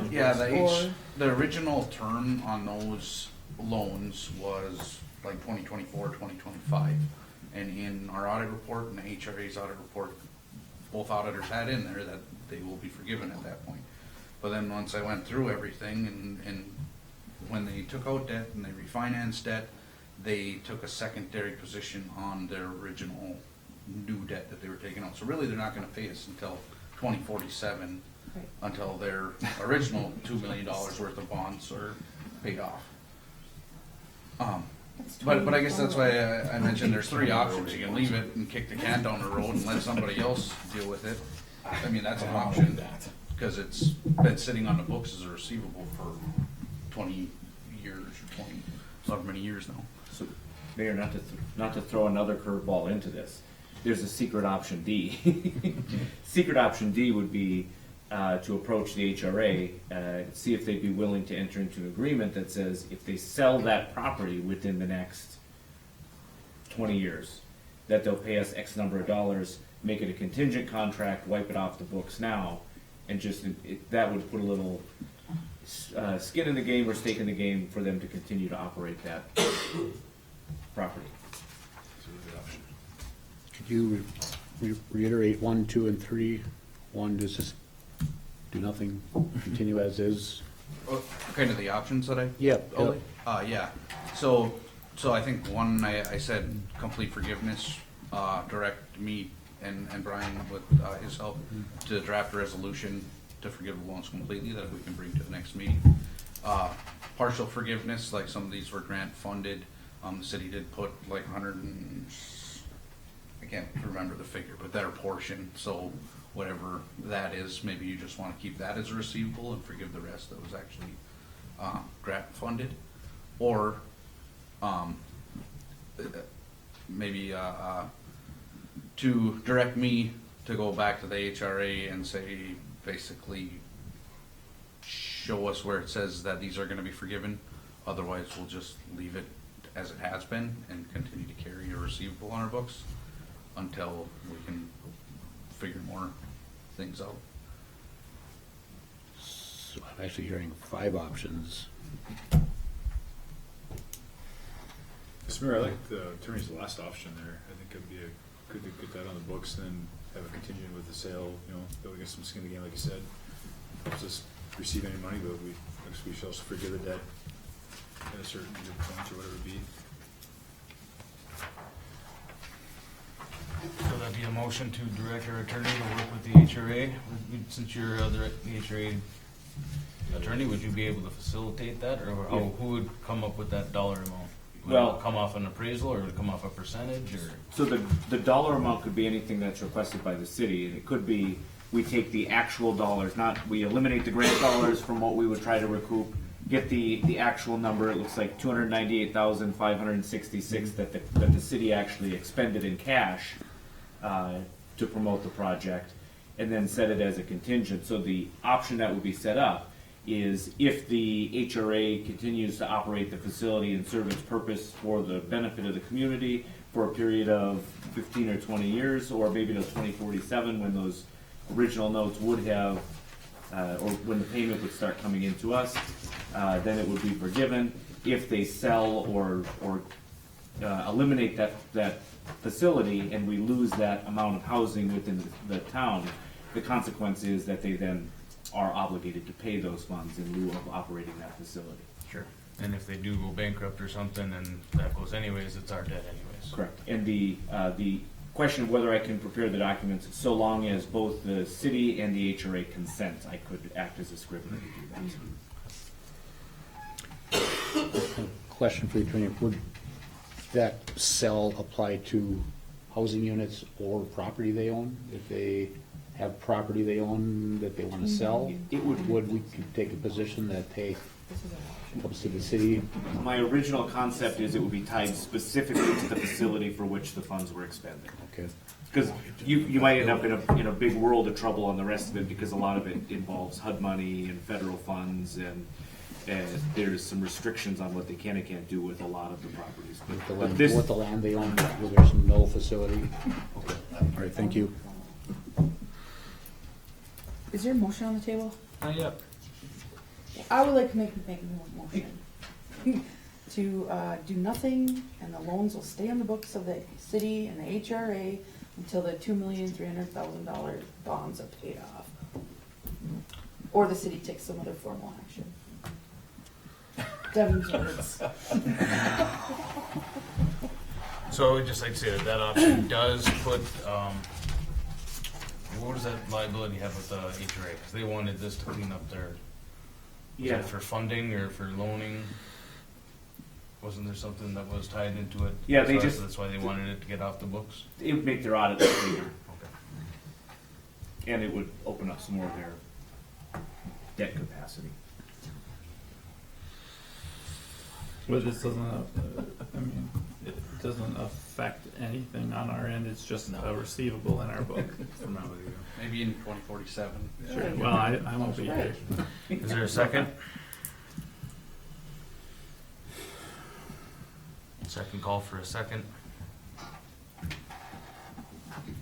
Third call for a second. Motion fails. Mr. Mayor, make a motion that we direct our city attorney to work with the HRA for the amount of $298,566 and have them make a resolution making that If they sell the property or? Yeah, contingency on if they sell the property, Where are you getting this number from? the city debt on this page here. On page 122, that $2 million didn't come out of the city's pocket. A lot of that was funds, so it was actually just $115,000 and $183,000 that was expensed by the city. Right. So the motion is that way if they do sell that property or they cease to operate it for benefit of the community, that they would pay back that amount. Mayor, may I ask one question to Mr. Siegler? Would that creating that contingency contract, would that allow us both, as both organizations, to wipe it off their books currently? There would just be a contingent contract? You'd still have a receivable and it'd still be hanging there. But it would only be for the 200,000 instead of the 2 million. Yeah, correct? and just for clarification, like that 183,566, that was the debt that was taken in part of that TIF district. So the idea behind that was to have this development to increase your tax base, and that additional increase pays for that debt. So, you know, technically without that project, you're not paying that debt anyway. And that was part of a memo that I put together. April had, or counselor. That's good. I'm in She asked about the payment in lieu of taxes that the HRA currently pays, and they're paying, $11,306 last year. Right. So it is a benefit having that over there, and we are collecting revenue. So Mhm. it's really a good thing that the city promotes the HRA. And I think that's the idea with maybe how they were thinking about the forgiveness, because it's really an asset to the city. Mr. Mayor, Yes. can anybody make an estimate of how much the TIF has generated so we can compare it, so we can see? I mean, even if it's a Well, ballpark estimate? So. I mean, this is the amount that was in the original document, but over the last 30 years, how much has the TIF actually generated? Has it generated this much, or half of this, or twice as much? I'd have Because to that's go a back factor to in the- making our decision. I'd have to go back to the payment in lieu of taxes to figure out how much that specific parcel rented for, because in my memo it says the HRA pays 5% of their aggregate shelter rentals. So to go back in time to figure out how much the Lincoln Square building with those units paid in rentals. Oh, not Less- rental, I'm talking about the TIF, that's the whole point, was the TIF. TIF makes money. How much money did the TIF make over the last 30 years? That's Right. the question, So that's- not That's the rentals. district, that's the TIF district there, is for this Lincoln Yeah. Square portion. But the HRA also owns, like townhomes, other, is there another? Yeah, I understand what they do and what they own. My question is about the TIF district, that he even said, it's there to generate some income based Yeah. on So there are however that step- works. Well, how much is that? How much has it actually benefited over the years to the city?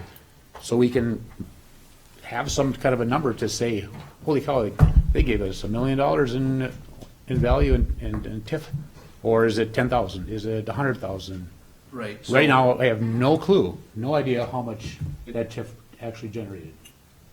And that's part of, I think, the negotiation here, is that if it's generated this much, then why are we even arguing about it?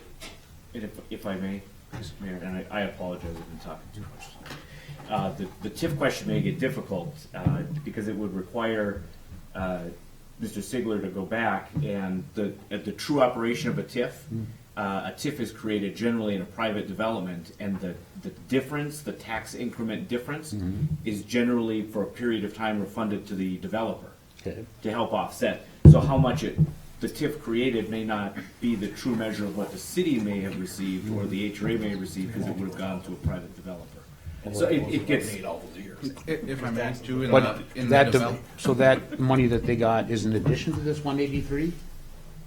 No, it's generally used to pay down debt. Right.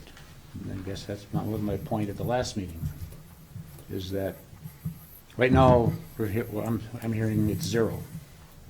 We have to assume it's zero. That the TIF was formed and it didn't really do what it was intended to do.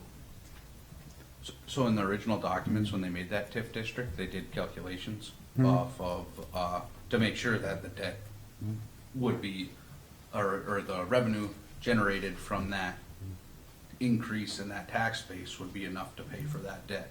So I can present. So those why is it documents. still on here? There's the disconnect. Why is it still on here then?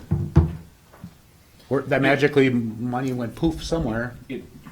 It's the difficulty of the lost documentation and what's happened in the past. Sounds shady to me. That's what my concern is. Sounds very shady.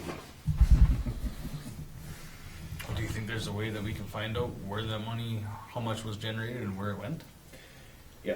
Or probably not likely. And you're right, I think the HRA was probably run inappropriately for about 25, 30 years.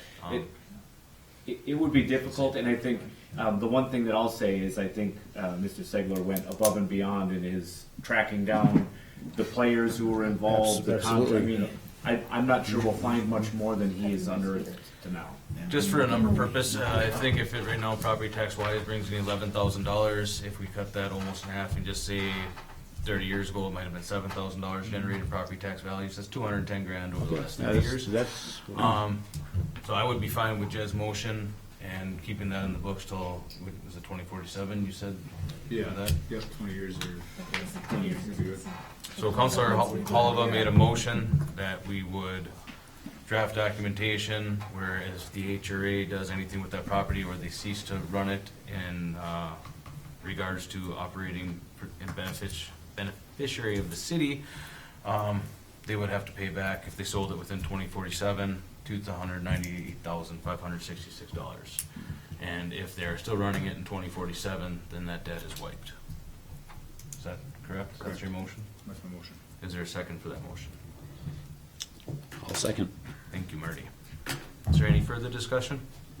Probably gonna have to be a roll call vote again. Stephanie, would you please take a roll call vote? Counselor Varda? No. Counselor Fountain? No. Counselor Vaki?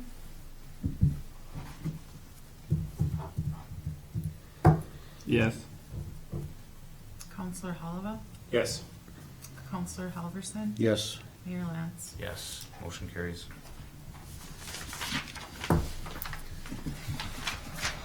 Thank you, Devin. Thank you. Thanks, Devin. Stephanie. The item I have on the agenda is resolution 0226-24. This is a resolution that's required by the state for the funding that we had received for the renovations of City Hall in the amount of $2,004,000. Looks like there's a typo in there. Make a motion, Mr. Mayor. Thank you, Jed. Support. Thank you, Travis. Any further discussion? All those in favor? Aye. Opposed? Motion carries. United Way of Northeastern Minnesota request for day of action. On the attachment, and coordination. Where are we here? 27. Request for time and coordination for the day of action in Chisholm on June 26, 2026. Also requested is investment of $5,000 from the gambling fund to assist with the purchase of materials, volunteer meals. Mike, jumping ahead? No. And aid. And potential scholarships for homeowners who cannot afford to contribute to their request. When we talked about it, we didn't make it formal yet, and they didn't have the date totally picked out. So again, for the community, United Way Day of Action, they chose the city of Chisholm. It's run mostly off of volunteers, where they're going to be inside the community. They're going to be helping cut grass for individuals that can't, help weeding, cutting trees, painting houses. It's going to be a great insert into the community. It's going to go a long ways. Not only do we have the money in the gambling fund, I think this is a great thing to support. I do believe the time is 8 a.m. to 3 p.m. on that Friday for the actual work to take place. So, Council, I would hope that we have a motion and support to approve the day of action and the investment of $5,000 to help with the projects around town. This is something that not only are we going to give it back, we're going to see it inside the community. Motion. Thank you, Jim. Second. Thank you, Marty. Any further discussion? 1 point, Mr. Mayor. Do we have a balance of that? 129.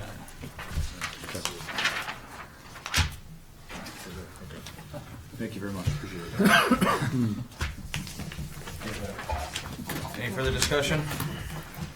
All those in favor? Aye. Aye. Opposed? Abstain. One abstention. April. Motion carries. Thank you. Council, next is to schedule a working session to discuss MediaCom agreement, add public works garage, HR process for exiting interviews, and I would hope that we could add the ambulance, fire, and council discussion. Can we still do that? We just tabled that. No, it failed. It failed. Failed 3 times. We can add it, an item can always be added to a working session or. We don't have to, council, but I just think nobody's on the same page, nobody's on the same, and that's kind of what we want to see here. We want to get on the same page. We want to have a cohesive environment. We don't have to add it. If that's gonna be too convoluted, then just ignore it. But I believe that conversation needs to happen. And if it's not on this one, that's fine, but I just think that it should not go away. I agree. Okay, so could you say one more time, MediaCom? MediaCom, Public Works Garage, Okay. and HR process. Exit interviews. So, We just leave the HR process, we can probably add, Sure, expand the scope. that's part of it, yeah. Did you want to add the wet and lot sales or no? Wet and lot sales, sorry, that was on here. Add the wet and lot sales.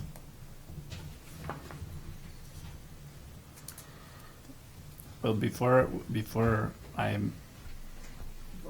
make a motion to add the fire, I mean, this is a yes or no. Do you want it on there? No. I don't think so. Maybe it You needs can't to be- vote before the vote. Can't vote before a vote. Yeah, I know We just that. voted on it. That's I what you're understand fishing that, for a Mark. vote before the vote. Well, I'm not, that's not what the point I'm making is I don't want to sit here and have 4 different motions for a working session. That's all I'm saying. Let's just look at this, and then we'll build, whatever you wanna do.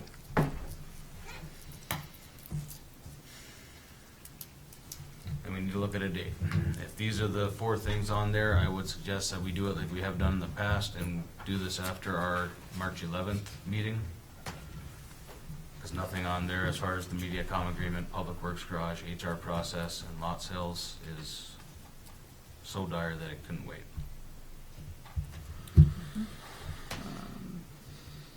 Make a motion, we have it on March 11th at our council meeting. After. Okay. Motion by Counselor Oliva. Is there support? Support. Thank you, Travis. Is there any further discussion? All those, Just, can you please tell me if you put ambulance and fire on there? No. No.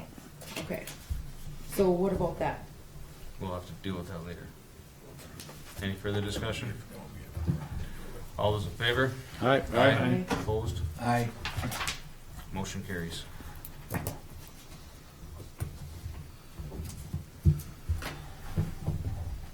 Okay, Brian, would you like to start us off on your discussion? Mayor, for my discussion, I would request that we move to a closed session. Thank you all for your time this evening. Thank you for your participation and attendance. I'll make a motion that we move to closed session. Thank you, Marty. Second. Thank you, Travis. Any further discussion? All those in favor? Aye. Aye. Opposed? Motion carries.